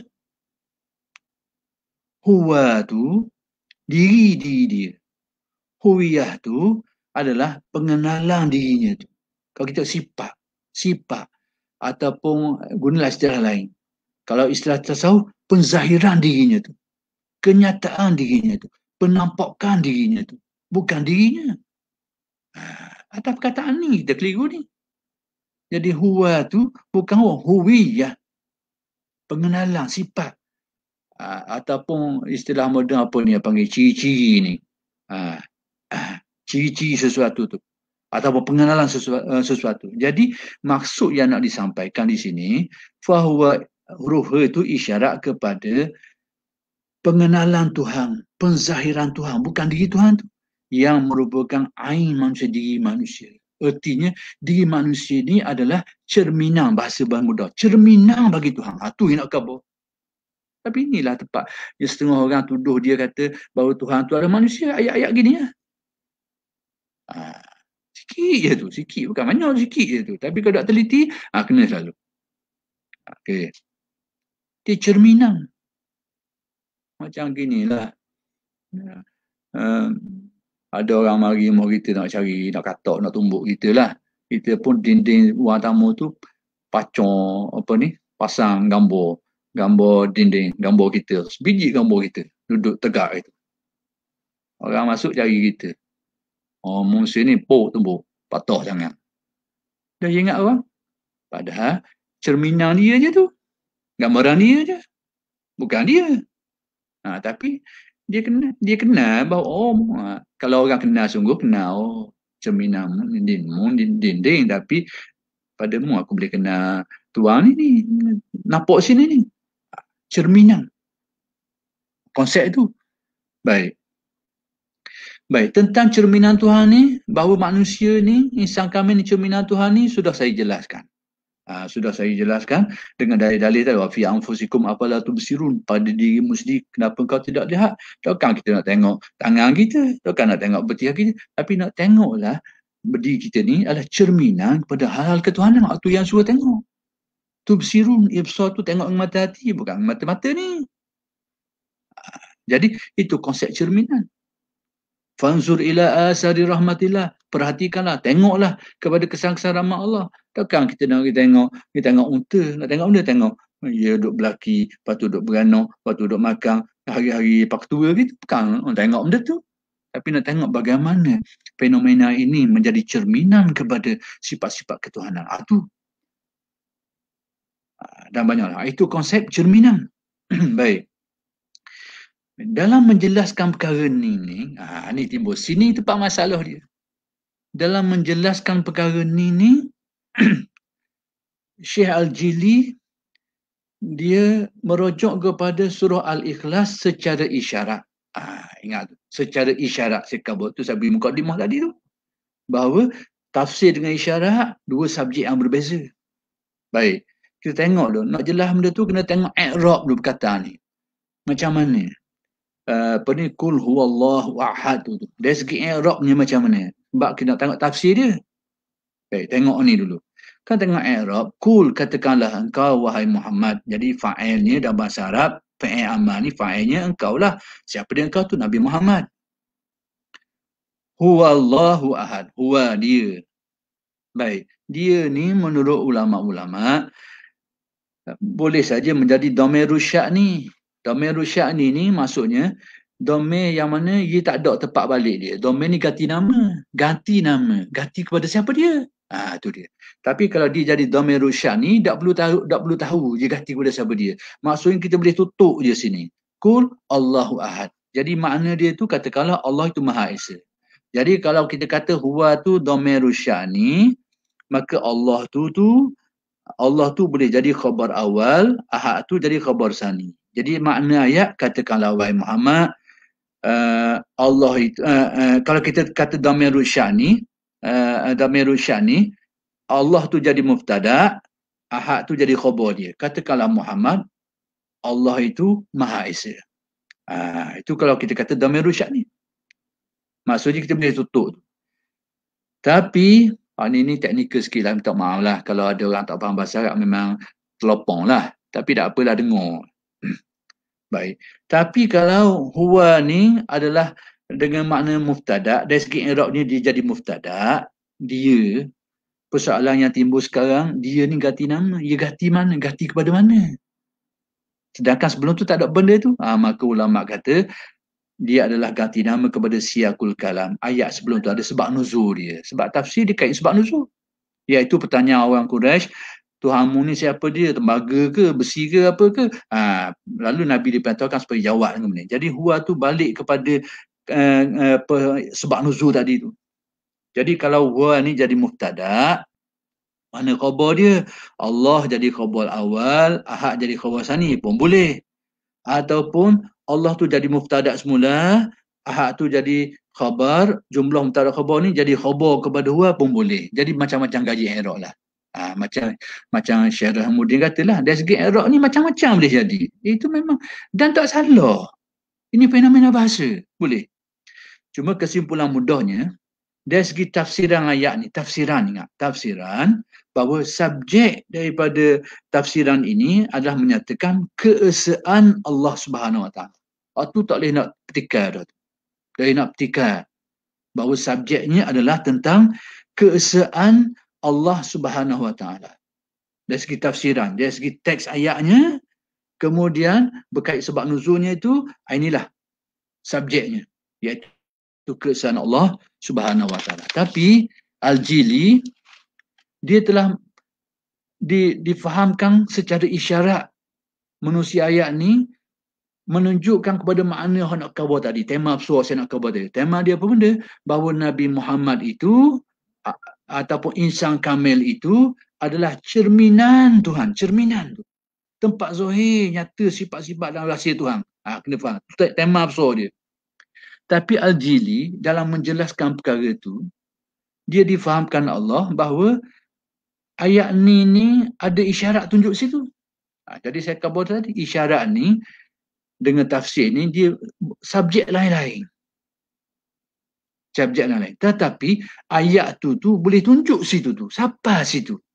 Ni saya nak khabar. Macam mana ayat ni boleh tunjuk ke situ tu? Boleh tunjuk pada makna isyarat. Makna isyarat tu apa benda? Iaitu Nabi Muhammad SAW atau insan kamil adalah cerminan Allah. Itu makna isyarat dia. Tapi ayat ni macam mana ayat ni boleh tunjuk kepada makna tu secara isyarat. Tu saya nak khabar. Lepas tu saya beri mukadimah tadi tu. Bahawa tafsir isyarat ni, ayat tu boleh tunjuk ke situ. Orang nak terima konsep ni, tak mau terima kat adil lah. Tapi nak kawal ni landasan ilmu dia. Landasan ilmu dia. Baik. Ni nak faham macam mana ayat ni mengisyaratkan kepada makna tadi. Tema absurd tu. Iaitu Nabi Muhammad atau insan kamil adalah cerminan Allah. Cerminan tu, saya sebut acap kali. Cerminan Allah.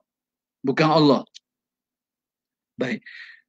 Sekarang ni, begini. Kul. Bahasa Arab ku pengamal lah. Kata. Jadi, hendaklah kau kata. Jadi pengamal ni, pembuatnya tu, orang yang kena suruh tu, iaitu engkau. Siapa dia engkau? Nabi Muhammad lah. Baik. Huwa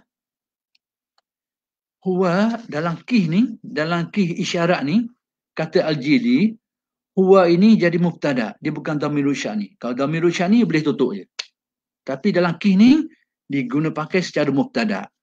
Bila sebut mubtada, dan huwa tu ganti nama, bila ganti nama, ganti kepada siapa dia? Kena cari ganti nama sebelum dia tu. Nak siapa dia? Huwa dia ni balik ke siapa dia? Kena cari tu. Jadi kata Al-Jili, bila huwa ni ganti nama, nak tengok mana sebelum dia tu? Tak ada, tak jumpa, tak ada. Yang ada hak dekat sekali tu, duduk dalam kul tadi tu, iaitu anta tu, iaitu Nabi Muhammad SAW tadi tu. Jadi kata Al-Jili, huwa ni atas i'rab jadi muftada, maka dia ganti nama kepada anta tu. Jadi bahasanya, jadi huwa ni adalah anta. Siapa tu anta? Muhammad. Baik. Secara isyaratnya. Dia faham secara isyaratnya. Baik. Kemudian bila anta, kenapa tak sebut anta? Tak kata kul anta Allah. Tak kata gitu. Kata huwa juga. Lalu Syal-Jili dengan isyarat yang dia faham, dia kata, benda ini dikekalkan dengan huwa, tak ditukar kepada anta, atas gaya bahasa ni. Gaya bahasa. Iltifat bayani. Apa makna iltifat? Kalau iltifat ni bahasa kita paling. Baik.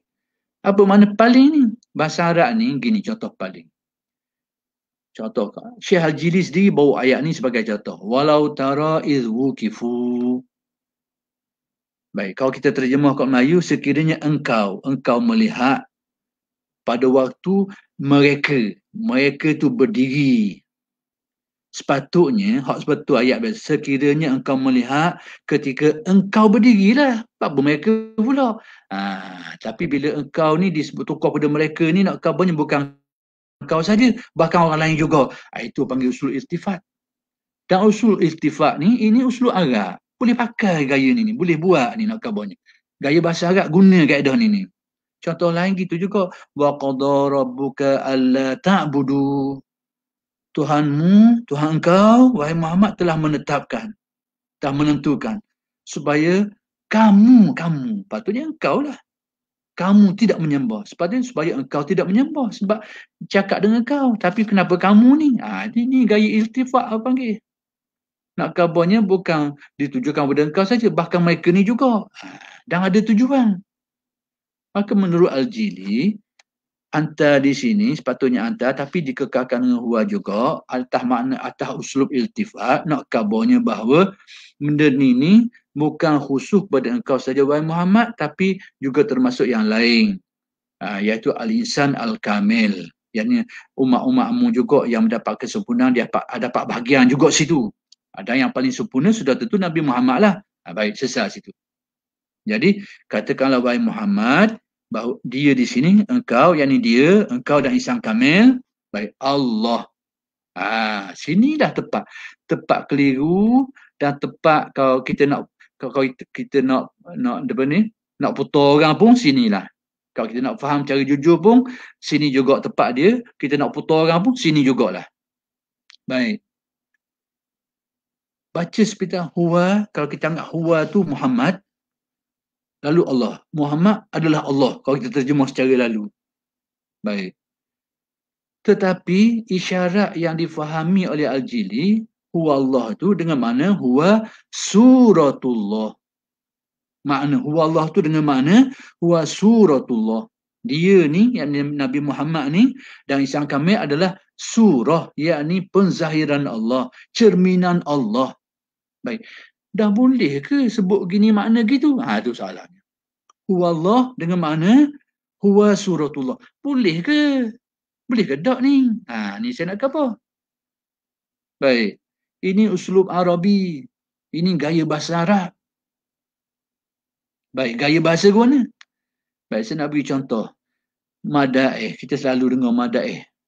Ini ungkapan syair Arab puji Nabi. Ungkapan Arab puji Nabi, dia kata anta syamsun, engkau Muhammad, engkau matahari. Kalau kita ingat kau agak ni laka ke guana? Dia ingat Nabi Muhammad ni sama dengan matahari? Sudah tentu tidak. Jadi kalau kita nak faham dan terjemah, kita kena fahamlah bahawa engkau seumpama matahari. Tapi dari segi kata, boleh kata gitu. Sebab dia uslub Arabi, uslub gaya bahasa dia. Gaya bahasa dia. Engkau adalah seumpama matahari. Tapi dari segi sebutan, anta syamsun. Boleh jadi gitu. Cuba kita nak faham, engkau seumpama matahari. Ini orang panggil atas jalan tashbih baligh. Dia beza gini.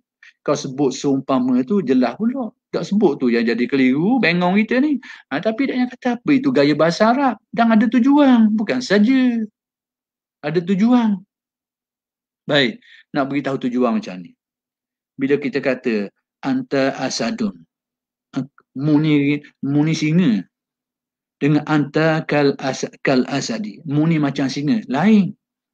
Serupa, macam serupa, tapi lain. Bila dalam bahasa Arab, orang ngaji balaghah lah. Balaghah ni kena oleh orang Arab pun tak luluh. Sebab kalau akal kering, payah nak main ilmu ni. Akal kering. Payah nak main ilmu ni. Engkau kal asadi, seperti singa. Jelas, itu kita faham jelas lah. Mu ni macam singa. Maksudnya, mu ada milik singa dalam beberapa sifat. Tapi kalau dalam bahasa Arab anta asadun, maknanya lebih kurang kau macam singa juga. Tapi orang terkadang panggil lek-lek. Mu ni lek-lek ke singa. Lek-lek ni macam nak kaburnya memang mu singa lah. Perangai mu tu sebiji lah. Itu gaya. Itu faedah bahasa ni. Jadi nak kaburnya ataupun beri contoh lain sekali. Dalam hadis Nabi. Ada satu ketika Nabi keluar malam, bawa pedang sekali naik kuda kerana berlaku riuh malam tu. Lalu jumpa orang pun riuh. Tengok Nabi mari bawa pedang ni di Madinah. Lalu Nabi tengok kuda. Nabi kata apa? Wajadtuhu bahran. Aku mendapati dia tu laut. Laut guana. Tak darat Madinah. Laut guana. Ke Nabi rabung mata? Ke Nabi dah ingat dah? Ke ngigat? Anggapan. Atas kata-kata tadi tu. Tapi itulah kata-kata Nabi. Wajatuhu bahran. Aku mendapati dia tu laut. Tapi yang dimaksudkan laut tu bukan laut. Kuda tu. Tapi tidak khabar. Tidak kata seperti laut tak. Dia kata laut. Nak khabarnya. Memang itu uslub Arab. Gaya bahasa Arab gitu. Dan ada tujuan dia. Cuma kita ni kena ngaji kaedah dia tu. Kalau dia kata gitu tu. Jadi, kalau kita terjemah, seumpama. Jadi, kalau dalam kih ni, kul huwa, kalau kita kembalikan secara isyarat kepada Muhammad, ataupun kepada insan kamil, huwa Allah tu, maka naklah kita terjemah. Katakanlah dia, ataupun insan kamil itu adalah cerminan Allah. Itu dia. Dan boleh, dari segi bahasa, luluh. Nak kabarnya. Dari segi bahasa, luluh kata gini. Boleh. Jadi orang nak terima, tak mau terima, kau ada lah. Tapi saya nak kabarnya dari segi bahasa, luluh. Dan makna yang disyaratkan itu tidak bercanggah dengan syarak. Tak berlawan dengan syarak. Seperti kaedah yang saya sebut tadi itu, kaedah syarat tadi itu. Baik. Jadi kesimpulan mudahnya, perkataan ini secara isyarat seperti yang difaham oleh Al-Jili adalah Nabi Muhammad SAW dan juga insan kamil adalah surah Allah. Yakni cerminan yang memperlihatkan rahsia-rahsia dan tanda-tanda ataupun sifat-sifat kesempurnaannya. Nyata terang. Itu dia tepat tadi manusia ni lah. Itu nak khabar kita. Baik.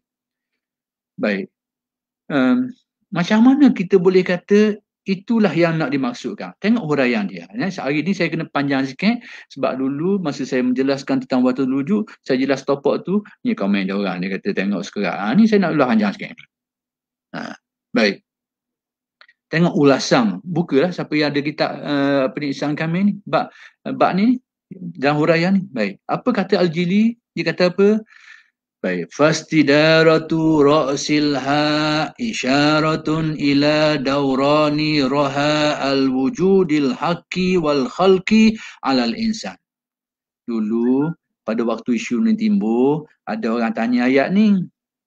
Tapi malahnya tidak terjemah. Kita nak tengok kok ia terjemah ke mana. Tapi tak terjemah sekarang. Hanya khabar makna-makna menurut faham je. Ni silap. Ni dan sini tempat gelecoh. Tempat gelecoh ni sini. Baik, apa makna ayat ni? Istidaratu ra'sil haq. Ni putaran kepala kepada huruf hak tu, putaran bulat tu. He tu. Ni. Kepala ni bahasa isyarat dia. Isyarah, yang ni huruf he dah mudahnya huruf he tu ada isyarat kepada putaran batu giling, batu ngisar panggil. Ini bahasa isyarat dia. Dia sumpah batu ngisar ni. Orang dulu ngisar tepung ni, batu bulat tu.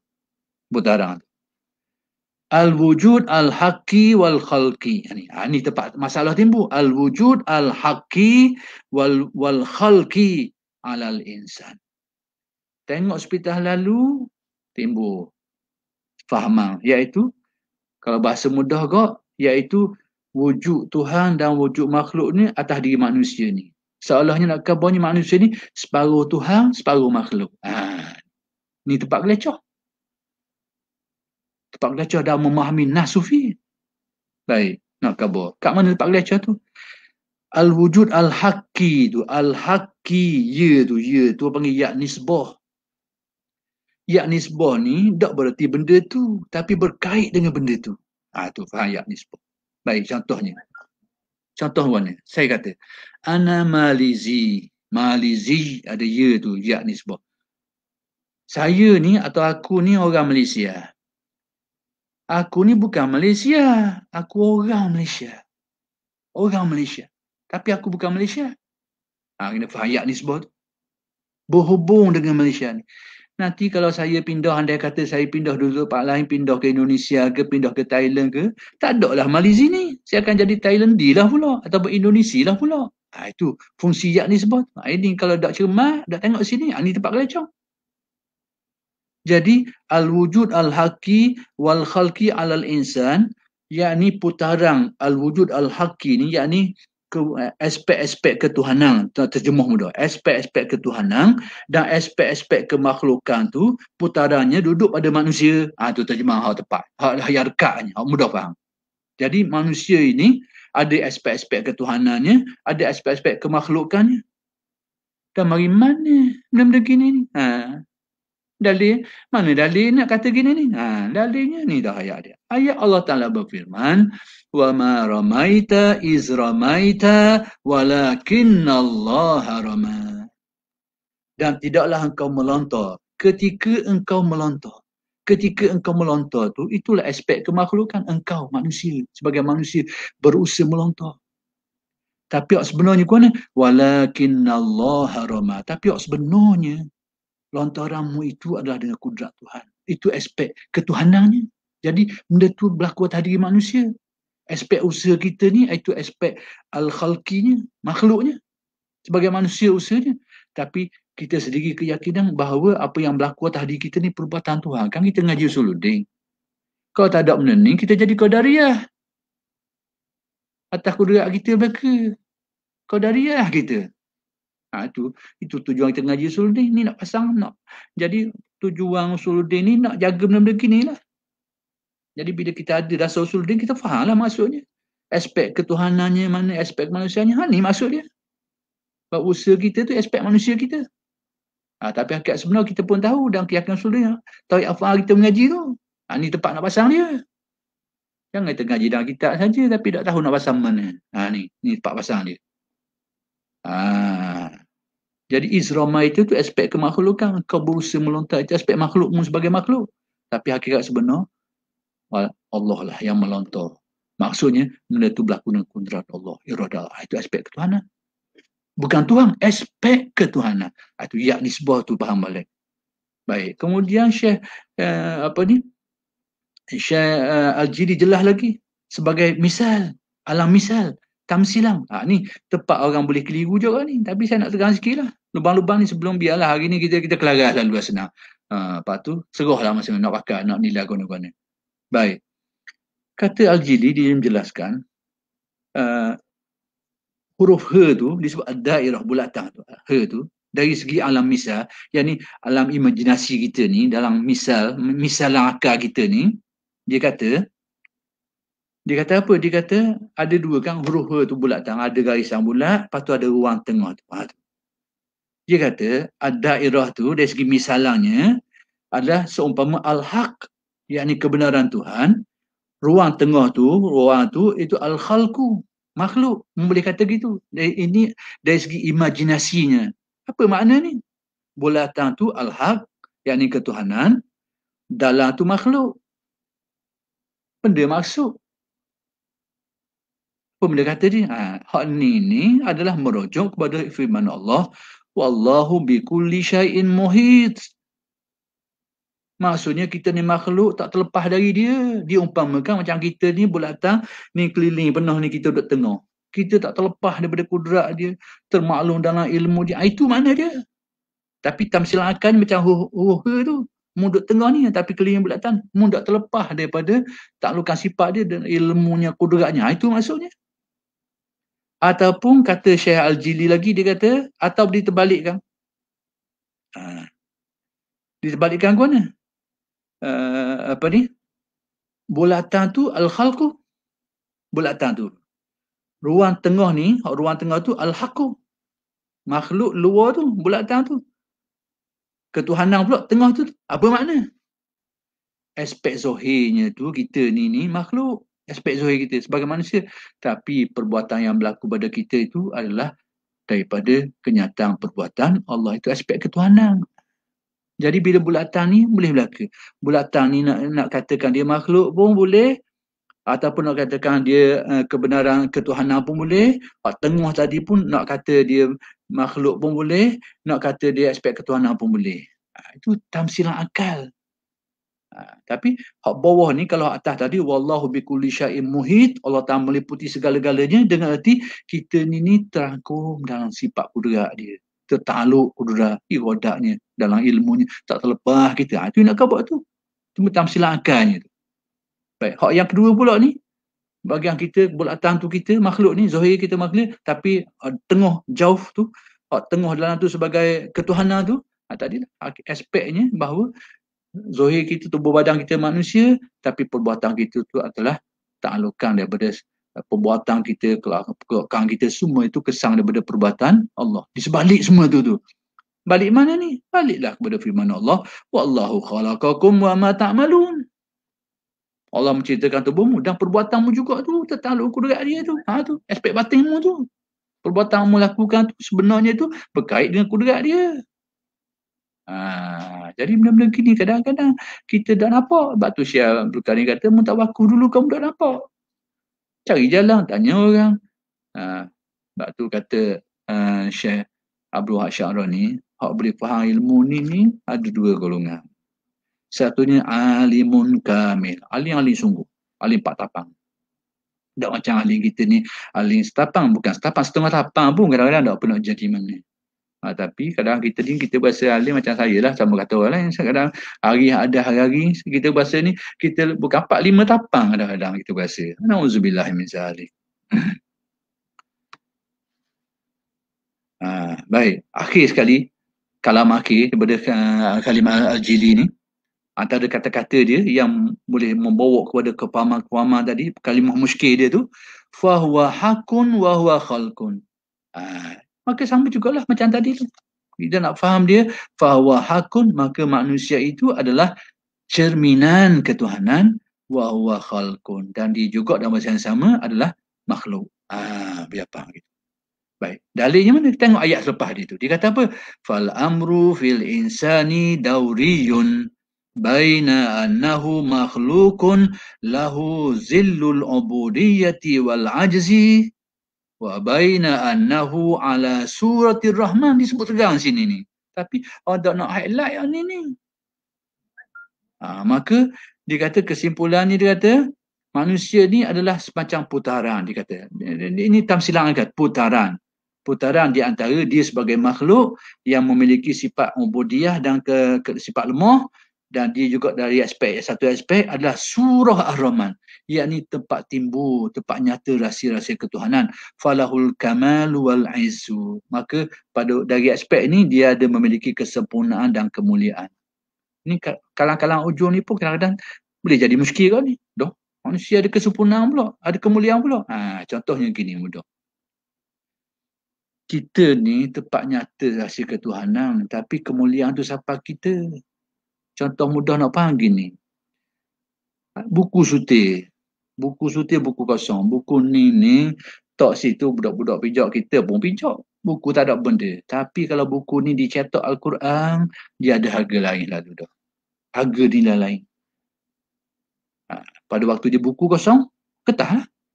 Tapi bila dicetak Al-Quran, dia mendapat kemuliaan.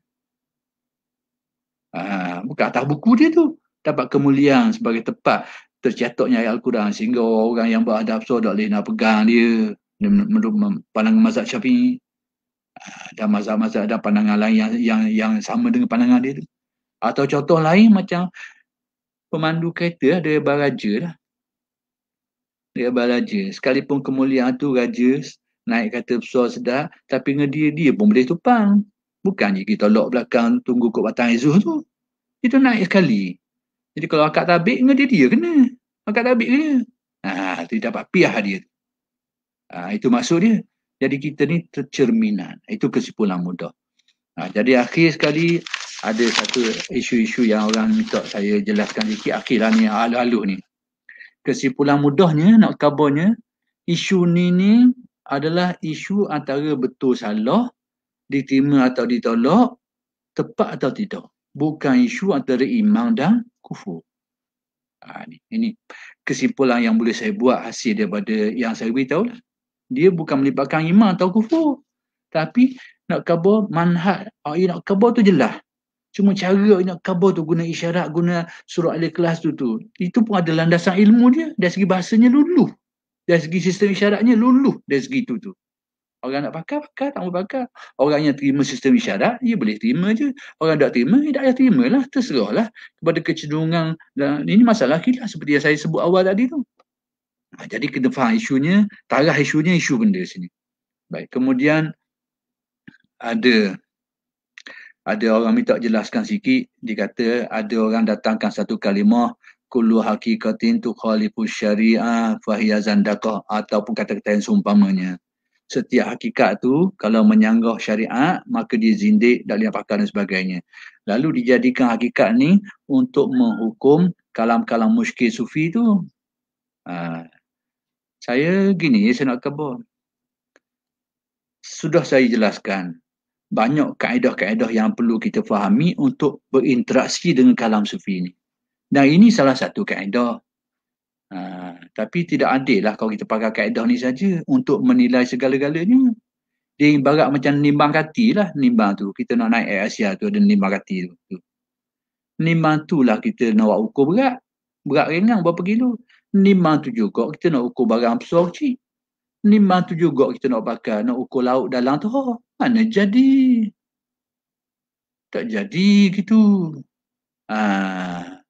Jadi kena ada kaedah-kaedah lain lagi yang perlu disekalikan untuk menilai kalang-kalang sufi ni. Itu satu. Baik. Kemudian, tak maaf lah. Ni mungkin kalau ada orang nak berasa hati pun berasa hatilah. Tapi saya terpaksa ceritalah.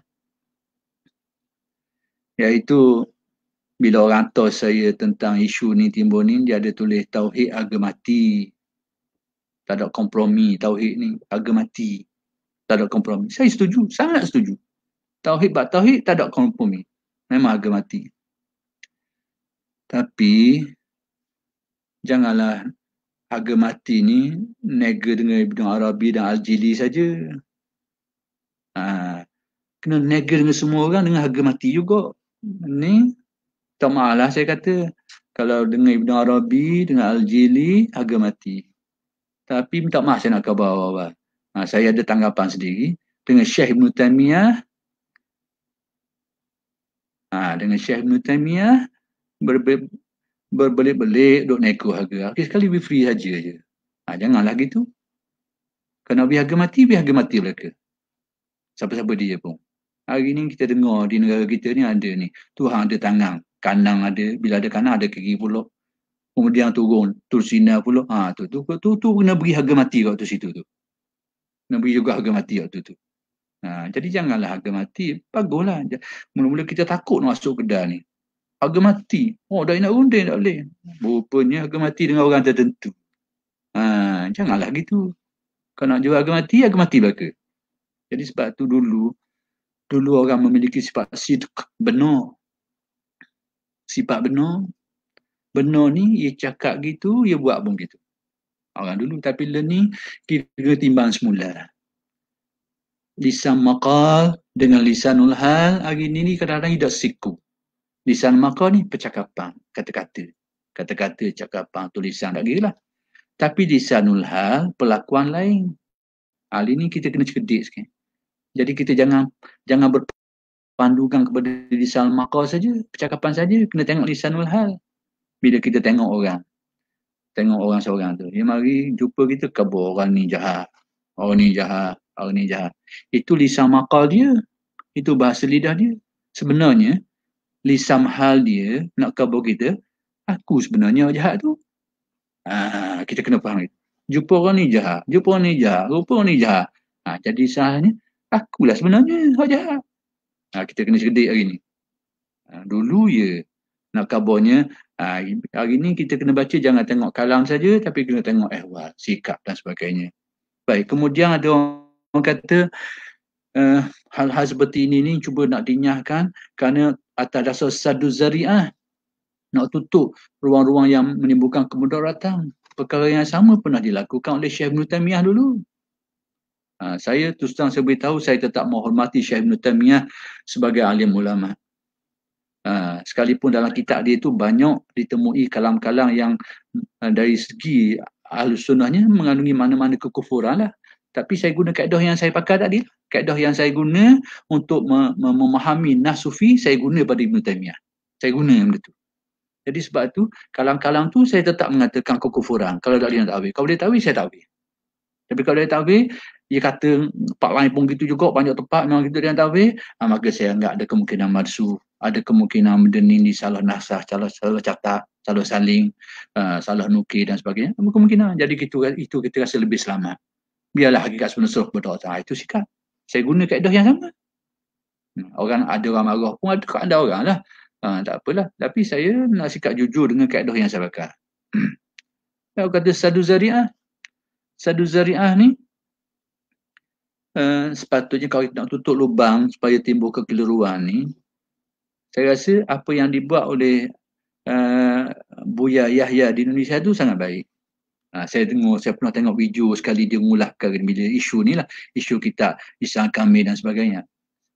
Saya nampak saddu zari'ah dia tu saya rasa lebih baik. Dia kata apa? Dia kata dia tetap menghormati pengarang itu sebagai alim ulama sebab dia ada ulama-ulama lain ramai yang memberi komen yang positif kepadanya, sekalipun yang komen negatif pun ada. Tak nak lagi dah ulama hari ni, siapa saja pun ada yang sokong, ada yang dokong, ada yang tidak, tu tak nak lagi dah. Maka termasuklah ulama-ulama seperti Ibn Arabi Al-Jili juga. Jadi Buya Yahya ni saya dengar dia cerita, dia kata ulama dia tetap menghormati ulama ni, tapi kitab ni kata tak payah baca lah. Itu dia pesan, dia tak payah baca ni. Tak ada rasa, tak ada asal kuat ni, baik. Tak payah baca kita ni, tutup. Kesimpulan mudah macam itu. Kena kabar korang gitu, kena tutup lubang ni. Jangan masuk dalam Facebook, jangan masuk dalam media sosial, duk bincang mata. Jadi lagi pening orang-orang. Itu dia. Sebab tu ketika Ibn Taymiyah atas dasar saddu zari'ah ni, dia halang orang. Sebab tu fatwa Ibn Taymiyah ni haram orang ziarah kubur Nabi, haram. Dosa. Bahkan kalau orang pergi tujuan nak ziarah kubur Nabi tu, kata Ibn Taymiyah, dia tidak ada rukhsah untuk jamak dan qasar. Atau fatwa dia. Bila Syekh Ibn Atta', saya dengar kalam ni daripada Syekh Yusri masa saya pergi Morocco sekali tu, dia menjelaskan fenomena kisah ni. Dia kata bila Syekh Ibn Atta' tanya dia, kenapa kamu mengharamkan orang ziarah kubur tu? Apa alasan? Mana dalil? Quran hadis mana dalil? Syekh Ibn Taymiyah kata itu saddu zari'ah, nak tutup lubang-lubang yang bawa kemudaratan kepada orang. Kata Syekh Ibn Atta', Kalau gitu, senang-senang memberi fatwa juga, orang-orang lelaki ni kena kasih belaka. Kasih, tahu lah kasih. Binatang ni kalau kasih dia, kemaluan dia tu dia lakukan sesuatu sehingga tak ada perasaan nak bini, nak apa ni, nak bahasa awak kan mari bahasa bini lah senang. Tak ada tu, kira makan minum je, makan minum jadi gemuk lagi. Tak ada nafsu lah semua dah. Jadi, kenapa mu tak beri fatwa juga? Orang lelaki ni kena kasih dah ke? Tujuan apa? Nak tutup lubang supaya jangan berzina. Bapa mu tak beri fatwa gitu juga. Jadi sadu zari'ah ni baiklah, baguslah, tapi kena tengok jugalah aspek-aspek mana. Kemudian ada lagi, iaitu akhir sekalian, akhirlah saya kata. Kalam ulama. Ada yang kata, kalam ulama ni ada yang jelas, ada yang muskil. Ini dia kata, bahagian jelas tu sebenarnya satu bentuk penipuan, ini tuduhan.